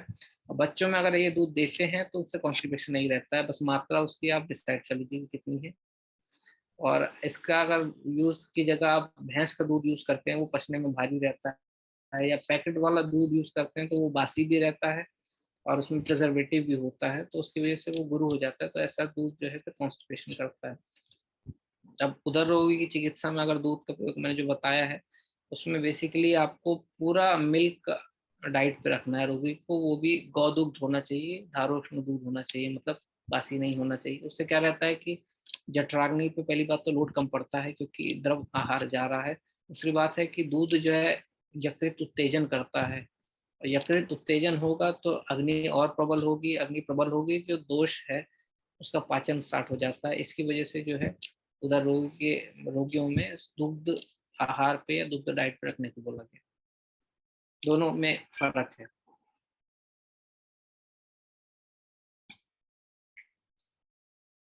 ओके सर, नेक्स्ट क्वेश्चन है डॉक्टर प्रीति का। शर्करा मिश्री है या शक्कर ब्राउन वाली? नहीं, शर्करा का मतलब है जो बांस मिश्री जो आती है, उसको शर्करा बोला है मैंने। जो बांस मिश्री, जो धागे वाली मिश्री जो पहले के टाइम पे मिलती थी, वो वाली मिश्री नहीं, जो रिफाइंड मिश्री जो आपको सौंफ के साथ सर्व करी जाती है, वो वाली मिश्री, जो बांस मिश्री। अ, आप अगर नॉर्थ से रहे होंगे तो एक ट्रायंगुलर एक मिश्री जैसी पहले के टाइम पे मिलती थी, तो उसको शर्करा। ओके सर, नेक्स्ट क्वेश्चन है डॉक्टर मुकेश राय का। गृद्धृषि में एरंड तेल यूज कर सकते हैं क्या? जी, गृद्धृषि में एरंड तेल का बहुत अच्छा उपयोग किया जाता है। गृद्धृषि में भी दो तरह की गृद्धृषि बताई गई है, वातिक और वात कफज। उसमें दोनों ही तरीके की गृद्धृषि में एरंड तेल का यूज होता है, लेकिन वात कफज में बहुत अच्छा यूज होता है उसमें, क्योंकि एरंड तेल उष्ण हो रहता है, उसकी वजह से उष्ण और कफ पाचन रहता है, इस वजह से कफ दोष में जाता है। और स्निग्ध रहता है क्योंकि तेल है, तो वो वात दोष में जाता है। तो वात कफ दृष्टि में उसका अच्छा उपयोग होता है उसका। ओके सर, नेक्स्ट क्वेश्चन है डॉक्टर गौरव शर्मा का। लंग्स और बस्ती का जो संबंध बताया है, एक बार फिर से बता दीजिए। देखिए, मैंने इसलिए बताया आपको कि सूत्र हमेशा आप पकड़ के रखिएगा, तो कॉम्बिनेशन जैसे मैंने बताया वैसे ही कॉम्बिनेशन आप बना सकते हैं। अ, जो लंग्स हैं वो कफ से बने हैं, मतलब कफ से नहीं, रक्त के फेन से बने हैं। रक्त में जो कफ का भाग रहता है उससे फेन बनते हैं। किसी भी चीज में फेन तभी बनते हैं जब उसमें कफ होता है। तो लंग्स जो है ऊर्ध्व सुतस या सॉरी जो शरीर के ऊर्ध्व भाग है, मानी जो वक्ष है हमारा, वो कफ का स्थान बताया है। इसमें आमाशय भी आ गया है, इसमें हमारे लंग्स भी आ गए हैं। तो ये कफ का स्थान है। तो कफ दोष का स्थान है तो ऑब्वियस सी बात है कि इसकी जो फंक्शनिंग है उसमें कफ दोष का रोल रहता है। और कफ दोष का जब शरीर से बाहर निष्कासन होता है, क्योंकि मूत्र से क्लेद वहनम बताया गया है, कफ दोष का पचन होकर फिर वो क्लेद के रूप में मूत्र से बाहर निकलता है। तो मूत्र और लंग्स इस वजह से आपस में रिलेशन में है। एक चीज और है इसमें कि देखिए हमारा जो ऊपर की तरफ में एक नासा है और एक मुख है। ये दो हमारे जो है ये प्रहरी हैं जो नगर की रक्षा करते हैं, या ये हमारे गार्ड हैं जो हमारे घर की रक्षा करते हैं। नीचे के जो है एक मूत्र का मार्ग हो गया, एक गुद का मार्ग हो गया, ये नीचे के प्रहरी हैं हमारे, यानी ये इनकी रक्षा करते हैं। और अगर प्रहरी बलवान है, मतलब जो गार्ड है हमारा वो स्ट्रांग है, तो हमारा घर सेफ रहता है। तो ये ऑर्गन्स या ये चीजें अगर बलवान रहती हैं तो हमारा शरीर हेल्दी रहता है। तो इसकी वजह से फिर इन पे ध्यान देना बहुत ज़रूरी है। और इसी संबंध की वजह से जो है लंग्स पे कभी चोट लगती है या कोई इंजरी आती है तो उसमें पेशाब में मूत्र आना, ये लक्षण देखने को मिलता है। या फिर कोई बीपीएच का पेशेंट यानी प्रोस्टेटिक हाइपरट्रोफी का, उसमें मूत्र परिसर भी बोला गया है जिसमें ड्रिबलिंग मैच्योरेशन आता है। तो ऐसे केसेस में फिर उनको अस्थमा देखने को मिलता है। तो यही एक संबंध है जो मैंने आपको बताया। सर नमस्ते, कुछ पूछना चाह रहा था इसी क्वेश्चन के बारे में सर। गौरव शर्मा, पूछ सकता हाँ हूँ कुछ। सर? जो एलोपैथी में जो पल्मोनरी इडिमा के लिए जो लेसिक्स लगाते हैं उसका रीजन भी कहीं यही है? नहीं नहीं, उसमें देखिए एलोपैथी में कोई भी कहीं भी का भी एडिमा हो, ब्रेन का भी एडिमा हो, तो उसको मूत्र के जरिए ही, क्योंकि लिक्विड का बाहर से वो, क्योंकि लिक्विड है शरीर में किसी भी ऑर्गन पे रहेगा तो उसको बाहर निकालने के लिए उसको यूरिन आउटपुट बढ़ाते हैं। तो वो किसी भी चीज़ के लिए फिर वो फिर डायूरेटिक दी जाती है उनमें। स्पेशली पल्मोनरी एडिमा के लिए नहीं दी जाती है। लेकिन क्योंकि आयुर्वेद के सिद्धांत में वो फिट बैठता है, इस वजह से पल्मोनरी एडिमा में अगर मूत्र द्रव्य देखते हैं तो ज़्यादा इफेक्टिव रहेगा। लेकिन उनके हिसाब से वो कंसेप्ट अलग है, लेकिन उसका अस्थमा फिर वो करेक्ट हो जाता है। जी धन्यवाद sir. Okay sir, next question की तरफ बढ़ते हैं। डॉक्टर घनश्याम का क्वेश्चन है, कंपवात के पेशेंट में जीर्ण विबंध में क्या दे सकते हैं? कंपवात का पेशेंट। कंपवात तो देखिए एकांतिक वात रोग है। और वात नानात्मक रोगों में कंपवात का मेंशन है, मतलब एकांतिक वात ही बेसिकली रहता है, उसमें दूसरे दोष का संबंध नहीं रहता है। और जहाँ कहीं भी एकांतिक वात रहता है तो वहाँ पे पक्वाशय शुद्धि बहुत जरूरी है। अगर जीर्ण पेशेंट है तो वैसे भी उस व्याधि में वात का संसर्ग होता है, तो उसमें बेसिकली आपको अ, बस्ती देना बहुत जरूरी है। उससे उसका पक्वाशय शुद्ध होगा, वात का अनुलोमन होगा। पान वायु जो है सबसे मेन वायु बताया है जिसकी वजह से बाकी वायु को बल मिलता है। तो उसमें बस्ती अगर आप देंगे तो उससे पेशेंट को फायदा होगा। इसके अलावा जो है रोग के अनुसार जो है अलग अलग जो कल्प बताए गए हैं, उसमें उसमें जो है कंपवात में जो है कपिकच्चु बीज चूर्ण बताया गया है, उसका बहुत अच्छा रोल है। लेकिन ये व्याधि अनुषंगिक औषध है। वात क्योंकि बेन दोष है तो वात की चिकित्सा अगर पहले करेंगे बाद में ये देंगे तो ज्यादा फायदा करेगा। ओके सर, नेक्स्ट क्वेश्चन है डॉक्टर पूजा का, इसबगोल का प्रयोग प्रेगनेंसी में किया जा सकता है क्या? नहीं, प्रेगनेंसी में मैंने आपको बताया ना, कोई भी चीज़ यूज नहीं कर सकते हैं। मेद को कम करता है प्रेगनेंसी में, सॉरी इसबगोल जो है मेद को कम करता है, मेद की दृष्टि में दिया जाता है। और मेद जो है उसका डेवलपमेंट प्रेगनेंसी में किस ऑर्गन में लगता है आपको नहीं पता है, क्योंकि किडनीज जो है वो मेद से बनती हैं। शरीर में जो स्नेहपना आता है वो मेद से बनता है। तो अगर इसबगोल प्रेगनेंसी में दे रहे हैं तो कहीं ना कहीं इन ऑर्गन्स में कहीं ना कहीं डिफॉर्मिटी हो सकती है, जो बाद में फिर कंजेनाइटल उसके उस पे सर पे मर दिया जाएगा कि कंजेनाइटल डिफॉर्मिटी है। तो पेशेंट में इसबगोल वगैरह मत यूज करिए प्रेगनेंसी में। ओके सर, नेक्स्ट क्वेश्चन है डॉक्टर फाल्गुनी का। मलाव स्तंभ इन चाइल्ड बेस्ट मेडिसिन, ये बेस्ट मेडिसिन पूछ रही है। सब देखिए, मुझे इसी बात पे थोड़ा सा दुख भी होता है और गुस्सा भी आता है। मैंने आपको बताया है कि 7 से 8 ऐसी कंडीशन है जिसमें मलव स्तंभ आता है देखने को, और हर कंडीशन के हिसाब से वो चीज़ आपको देखनी चाहिए। One drug fits all approach बिल्कुल काम नहीं करती है। तो लैक्सेटिव पे ये टॉपिक है ही नहीं जो मैं आपको प्रेजेंट कर रहा हूँ। एक डेढ़ घंटे से मैं आपको बता रहा हूँ कि कंडीशन के हिसाब से करिए। अगर दूध की वजह से मलाव स्तंभ है तो उसमें अलग दवा चलेगी, अगर कृमि की वजह से है तो उसमें अलग दवा चलेगी। तो मेहनत थोड़ा सा करिए आप, जैसे मैं मेहनत कर रहा हूँ वैसे थोड़ा सा मेहनत आप भी करिए। आपकी प्रैक्टिस ही सुधरेगी, और आपकी प्रैक्टिस सुधरेगी तो आप ही को फायदा होगा, मेरा फायदा नहीं होगा। तो अलग अलग कंडीशंस के हिसाब से फिर अगर उसको डायग्नोस करके आप मेडिसिन देंगे तो ज़्यादा बेटर रहेगा। ओके सर, नेक्स्ट क्वेश्चन है डॉक्टर नीरज का। बच्चों में मृद भक्षण जन्य अवस्टम्भ के लक्षण की चिकित्सा क्या होगी?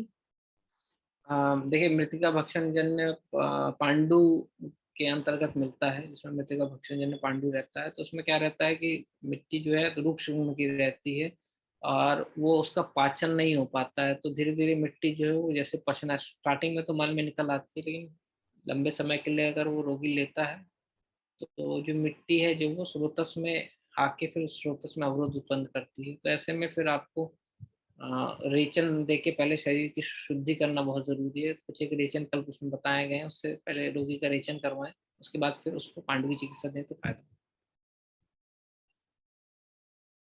ओके सर, नेक्स्ट क्वेश्चन है डॉक्टर प्रियंका का, और ये मेरा भी क्वेश्चन है sir. In patients with chronic मलाव स्तंभ due to combined effect of various effects like धातु क्षय, मानसिक and many more, with habitual use of पेट सफाचूर, how we can do संप्राप्ति विघटन in these kind of patients? तो बेसिकली देखिए, मल किस तरीके का मिलता है पहले तो वो आप डिसाइड करिए। गुठली वाला अगर मल मिल रहा है तो रूक्ष मलाष्टम का भाग है। अगर वो मिल रहा है, क्योंकि देखिए पेशेंट किस तरीके से आपको इन्फॉर्मेशन देगा, पेशेंट क्या है कि मैडम मुझे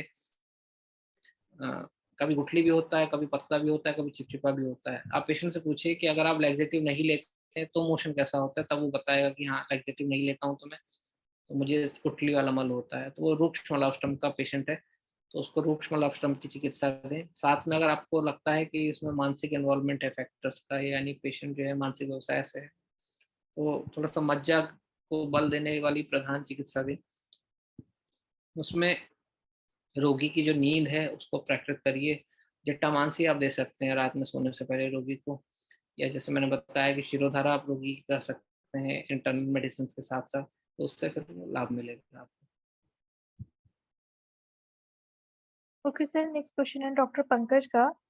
इस धारा उष्ण milk of cow is safe to use because cow milk contain Mycobacterium bovis leading to bovine tuberculosis? देखिए, ये मॉडर्न धारा उष्ण का मतलब बिल्कुल ये नहीं है कि आप बिल्कुल गाय के थनों पे जाके उस पे जाके वो दूध पी लें, वैसा नहीं मैंने बोला है। उसको लेके आप पहले बॉईल करें, उसको पकाने से उसमें अग्नि संस्कार होगा तो पचने में और लघु हो जाता है। और अभी कैसा है कि थोड़ा सा देखिए आयुर्वेद के हिसाब से, क्योंकि राजक्षमा एक व्याधि बताया गया है जिसमें बताया है कि अजा यानी उसका मिल्क फायदा फायदेमंद रहता है, क्योंकि उस टाइम पे जो है अजा के ऐसे गुण मिलते थे या इस तरह के गुणों वाली बकरी मिलती थी जिसके दूध से फायदा होता था। आजकल की तो बकरियों में भी ट्यूबरक्लोसिस देखा जाता है। तो ऐसे केसेस में चांस नहीं लेना है आपको, तो मिल्क लें लेकिन उसको पका के लें। ठंडा मिल्क ना लें या अधपका मिल्क ना लें या कच्चा मिल्क ना लें, उसको पकाएं। ओके सर, नेक्स्ट क्वेश्चन है डॉक्टर शक्ति रावत का। फ्लोटर्स अगर चाइल्ड एज से हो तो ट्रीटमेंट क्या होगा? लोटस में देखिए बेसिकली मज्जा धातु की ही दुष्टि होती है, थोड़ा सा वात दोष का इन्वॉल्वमेंट रहता है। तो आपको रीजन पता करना पड़ेगा। बच्चों में मिल रहा है तो बेसिकली रीजन में एक तो उसका जन्म जो है वर्षा ऋतु में हुआ होगा, यानी जुलाई अगस्त के आसपास हुआ होता है। या फिर बच्चे की प्रकृति वार्तिक रहती है, या फिर बच्चे का आहार विहार वार्तिक रहता है, तो जो भी आपके हेतु मिले उसके अकॉर्डिंग उसकी चिकित्सा दी। ओके सर, नेक्स्ट क्वेश्चन है वैद्य भावना का। प्रेगनेंसी में कौन से मंथ से धन्वंतरी ऑयल की मात्रा बस्ती स्टार्ट करें एवरी 15 डेज पर? फर्स्ट डे ऑफ प्रेगनेंसी से आप स्टार्ट कर सकते हैं, मतलब 15 दिन अगर हो जाए फर्स्ट मंथ के तो आप दे सकते हैं। हर 15-15 दिन पे वो देनी चाहिए आपको। हालांकि बस्ती शास्त्र में नहीं आया है, लेकिन प्रैक्टिकली मात्रा इतनी कम रखी जाती है कि बस्ती के अंतर्गत वो चीज़ नहीं आता है, लेकिन पक्वाशय से वो पोषण जो है डायरेक्ट गर्भाशय में आता है, तो वो बेनिफिट करता है। ओके सर, नेक्स्ट क्वेश्चन है डॉक्टर पंकज का। उदर रोग में अग्र रेचन द्रव्य दुग्ध किसी भी एनिमल ले सकते हैं या पर्टिकुलरली कैमल का बेनिफिशियल होगा? ये देखिए, कैमल का जो दूध है वो थोड़ा सा अलग गुण का रहता है। वो लवण शायद रहता है उसमें, अगर मेरा जितना नॉलेज है उसमें, तो लवण जो है वो एक तरीके से जल संचय को बढ़ाता है, तो उसमें गौ-दूध का ही प्रयोग करेंगे तो ज़्यादा बेटर है। ओके सर, नेक्स्ट क्वेश्चन है आईबीएस सी के लिए हमें किस प्रकार से मेडिसिन चॉइस करना चाहिए? किस चीज़ के लिए? आईबीएस और सी, आई थिंक ये कॉन्स्टिपेशन को बोल रहे हैं। हमें किस प्रकार से मेडिसिन चूज करनी चाहिए? नहीं, क्वेश्चन नहीं समझा मैं इनका। सर इन्होंने लिखा है आईबीएस सी के लिए हमें किस प्रकार से मेडिसिन चूज करनी चाहिए? डॉक्टर आई डुलुमनी। आप पूछ लीजिए, आप अपना वो उनसे कहिएगा सर अनम्यूट।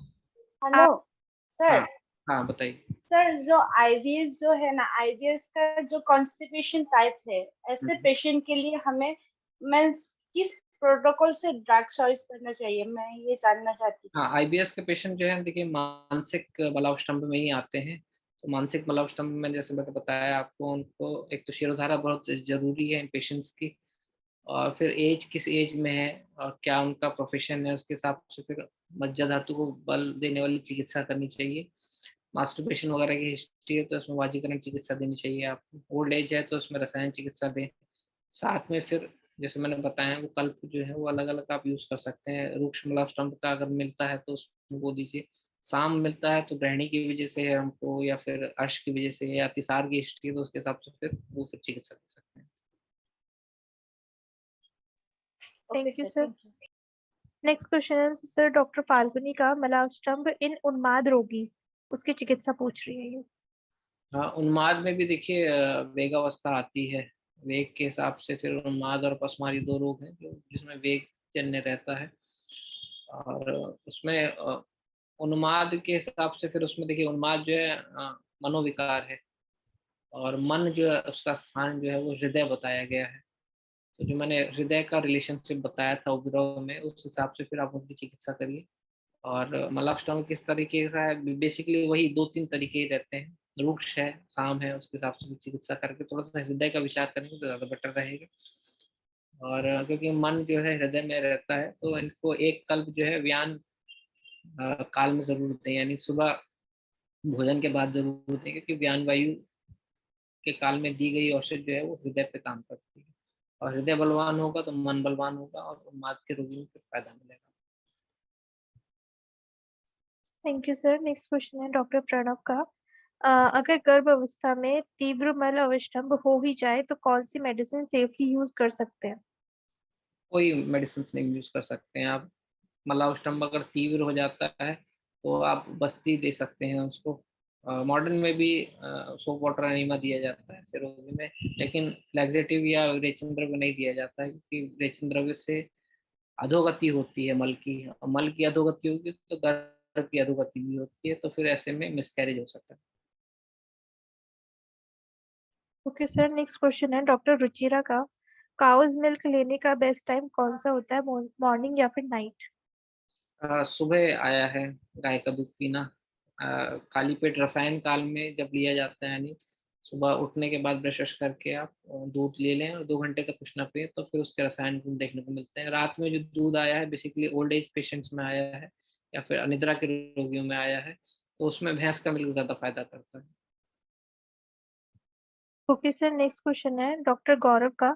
अपने द्राक्षासव का प्रयोग श्वास विकार में बताया है, क्या यह कल्प द्राक्षारिष्ट से ज्यादा बेहतर रहेगा? देखिए दोनों के गुणकर्म अलग अलग हैं। आसव का मतलब होता है कि उसमें फलों का रस या यूज करके वो बनाया जाता है। अरिष्ट में थोड़ा सा ये है कि अ, फलों का काढ़ा बना के फिर वो चीज़ बनाया जाता है। तो दोनों के इंडिकेशंस जो है वो अलग अलग है। द्राक्षासव और द्राक्षारिष्ट थोड़ा सा एक बार पढ़ लेंगे तो ज़्यादा बेटर रहेगा। और इंडिकेशंस के हिसाब से द्राक्षासव जो है वो मैं ज़्यादा प्रेफर करता हूँ पर्सनली। तो वो यूज़ करेंगे तो उसमें काश श्वास सब जगह उसमें जाता है, हृदय पे जाता है, तो इस वजह से वो ज़्यादा फायदेमंद रहता ओके सर, नेक्स्ट क्वेश्चन है डॉक्टर दीपक का। चिंचा लवण तेल की मात्रा कितनी लेनी चाहिए? है। चिंचा लवण तेल जो है वो आहारीय कल्पना के रूप में यूज़ करना चाहिए आपको। मतलब खाना जो है रोगी का उसमें ही बनाए, और रोटी में या उसमें सब्जी भी उसी में बनाए, तो वो बेनिफिट करती है। तो जिस तरह से आप नॉर्मल तेल यूज़ करते हैं कुकिंग में, आप वैसे यूज़ कर सकते हो। सर इससे टेस्ट जो है वो चेंज होगा? टेस्ट उसका बढ़ जाता है, मैंने आपको बताया ना। उसमें किसी भी चीज़ में अगर इमली डल जाएगी या थोड़ा सा लवण डल जाएगा तो टेस्ट उसका इंक्रीज हो जाएगा, मतलब टेस्ट अच्छा हो जाता है उसका, स्वादिष्ट बन जाता है। नेक्स्ट क्वेश्चन है डॉक्टर शक्ति का। कभी पेशेंट कहता है कि आयुर्वेदिक मेडिसिन लेने से मलावरोध होता है, तो क्या संप्राप्ति है? पेशेंट कहता है तो आपको मानना है, ऐसा ज़रूरी नहीं है, क्योंकि आपको आयुर्वेद पता है, पेशेंट को नहीं पता है। पेशेंट जो है इंटरनेट आर्टिकल पढ़ के आता है, और इंटरनेट पे आपने देखा होगा कि मॉडर्न साइंस के लोग जो है डिफेम करने के लिए कुछ भी डालते हैं। वो ये भी डालते हैं कि आयुर्वेदिक मेडिसिन से किडनी खराब हो जाती है, हैवी मेटल्स यूज होते हैं। और जिसे आयुर्वेद वाले बोलते हैं कि स्टेरॉइड से बाकी चीज़ें होती हैं, किडनी फेल हो जाती है, तो वो चीज़ वो लोग भी करते हैं। तो पेशेंट ये सब पढ़ के आता है, तो आपके पास नॉलेज होनी चाहिए। और अगर वो चीज़ आपके सिद्धांत से मैच नहीं करती है तो वो सिद्धांत गलत है। पेशेंट को बताइए कि ऐसा नहीं है, और ये ऐसा रिलेशन है। तो पेशेंट आपको नॉलेज रहेगी तभी आप पेशेंट की क्वेरी दूर कर पाएंगे। जरूरी नहीं कि हर एक नॉलेज जो पेशेंट लेके आए रेडीमेड उसको आप मानेंगे, मानना जरूरी नहीं है। बिल्कुल सर, नेक्स्ट क्वेश्चन है डॉक्टर पूजा का। एडल्ट एज में भी कृमि रहे तो क्या चिकित्सा दे सकते हैं? एडल्ट एज में देखिए क्रीमी रहता है तो उसकी वजह से मलावस्टम्भ में बेसिकली जो है इंटेस्टाइनल ऑब्स्ट्रक्शन जैसा भी देखने को मिलता है। यानी उदर रोग में आ जाता है ये, बद्ध गुदोदर करके एक रोग है। तो उसमें कुछ नहीं, आपको कृमि के चिकित्सा का जो सिद्धांत है कि कृमि की उत्पत्ति पहले बंद करें, मतलब कृमि उत्पादक जो आहार है वो बंद करें। दूसरा, कृमि को मारें। कृमि के लिए जो औषध है, कृमि मुद्गर ले सकते हैं, कृमि कुठार है, विडंगारिष्ट है, बहुत सारी औषधियाँ हैं, वो यूज़ करिए। तीसरा जो है कृमि को शरीर से बाहर निकालिए। मतलब कृमि मर जाते हैं, शरीर में पड़े रहते हैं, तो उनको निकालने के लिए समय समय पे आपको रेचन द्रव्य यूज कर सकते हैं। हर 15 दिन में आप एरंड तेल अगर देते हैं तो उससे रेचन होता है। और एरंड तेल से हमेशा मल की जुलाब होती है या लूज मोशन होते हैं, पानी की लूज मोशन नहीं होते हैं। तो एरंड तेल जो है बहुत ज़्यादा सेफ रहता है, बहुत ज़्यादा इफेक्टिव रहता है। तो हर 15 दिन में, जिस तरीके से आप हफ्ते में वीकेंड्स पे बाहर रेस्टोरेंट पे खाना खाने जाते हैं, उस तरीके से अगर हफ्ते में एक बार आप थोड़ा सा एरंडे 40 ml भी ले लेंगे, तो उससे जो है कृमि की उत्पत्ति नहीं होगी। उत्पत्ति होती है तो कृमि बाहर निकल जाते हैं। तो ये रूटीन रूटीन पे कर सकते हैं।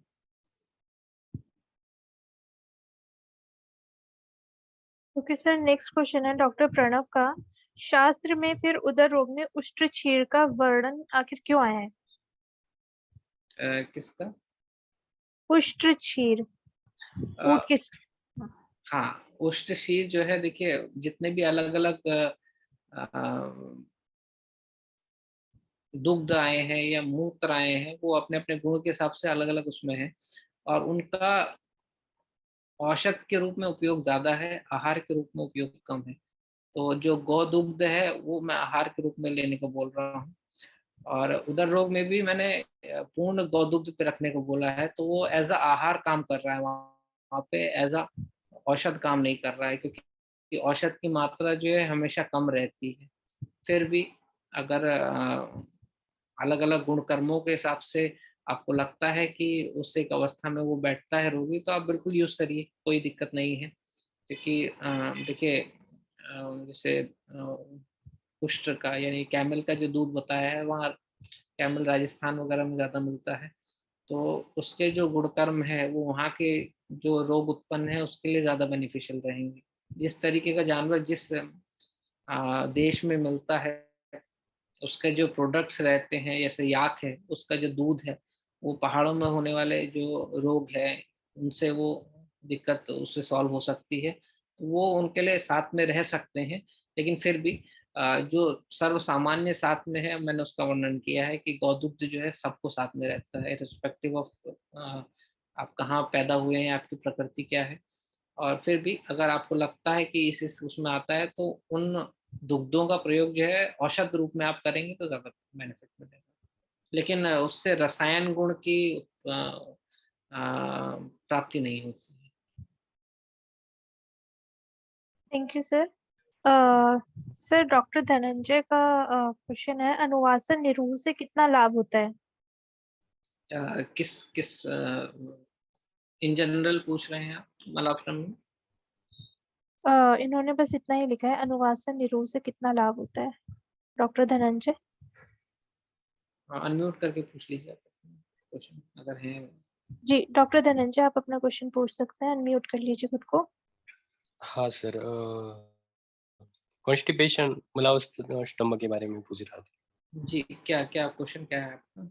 अनुवासन निरोध जो अभी वर्षा ऋतु में दे रहे हैं हम लोग।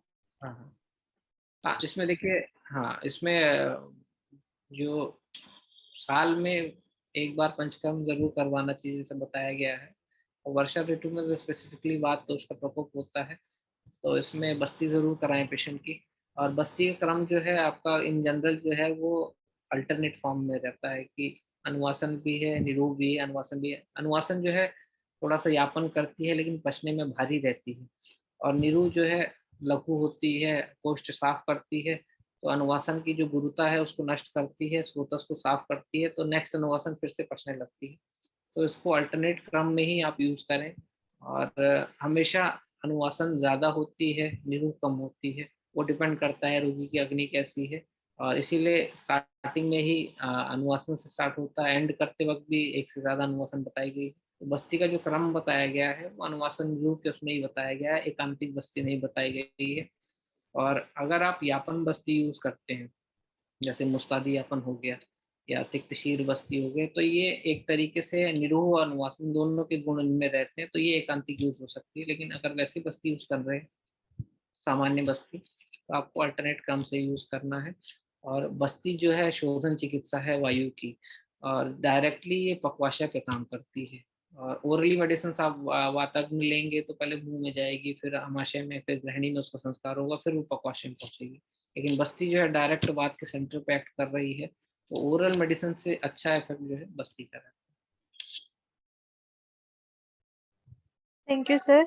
सर डॉक्टर नीरज का क्वेश्चन है, मास्टरबेशन या धातु स्राव के रोगी में मलाव स्तंभ होने पर आपने वाजीकरण चिकित्सा बताई है जो कि गुरु होता है, इससे मलाव स्तंभ बढ़ जाएगा क्या, ये मतलब पूछ रहे हैं। नहीं नहीं, देखिए वाजीकरण चिकित्सा जो बताई है उसमें बेसिकली अगर मास्टरबेशन, देखिए जो मिलता है अनमैरिड कंडीशंस में मिलता है या यूथ में मिलता है, क्योंकि शादी के बाद जिनको मास्टरबेशन की आदत रहती है वो कम हो जाती है। और मास्टरबेशन क्योंकि अनमैरिड कंडीशन में मिलता है, तो उसमें द्रव्य तो आपको वाजीकरण ही यूज करना पड़ेगा, लेकिन उसको रसायन काल में देना पड़ेगा आपको, तभी उसकी रसायन फलश्रुति रहती है। रसायन काल सुबह खाली पेट होता है, वाजीकरण जो है निशी काल यानी रात में खाना खाने के बाद होता है। और रसायन काल जो है उसमें जब ब्रश वश आप कर लेते हैं, अग्नि आपकी अच्छी रहती है, उसमें वाजीकरण द्रव्य आप दीजिए, या रसायन द्रव्य भी दे सकते हैं। तो उससे क्या रहता है कि क्योंकि रसायन और वाजीकरण दोनों द्रव्य गुरु रहते हैं इन जनरल, तो सुबह सुबह अगर आप खाली पेट देते हैं और 2 घंटे तक उसको फिर उपाशी रखिए या खाली पेट रखें, तो उसको पचने में समय मिलता है। और पचने में समय मिलेगा तो फिर वो चीज़ जो है गुरु नहीं होगी, लेकिन धातु क्षयात्मक या मास्टरबेशन जन्य जो कॉन्स्टिपेशन है उसमें रेचन द्रव्यों के साथ में ये चीज़ ज़रूर दीजिए।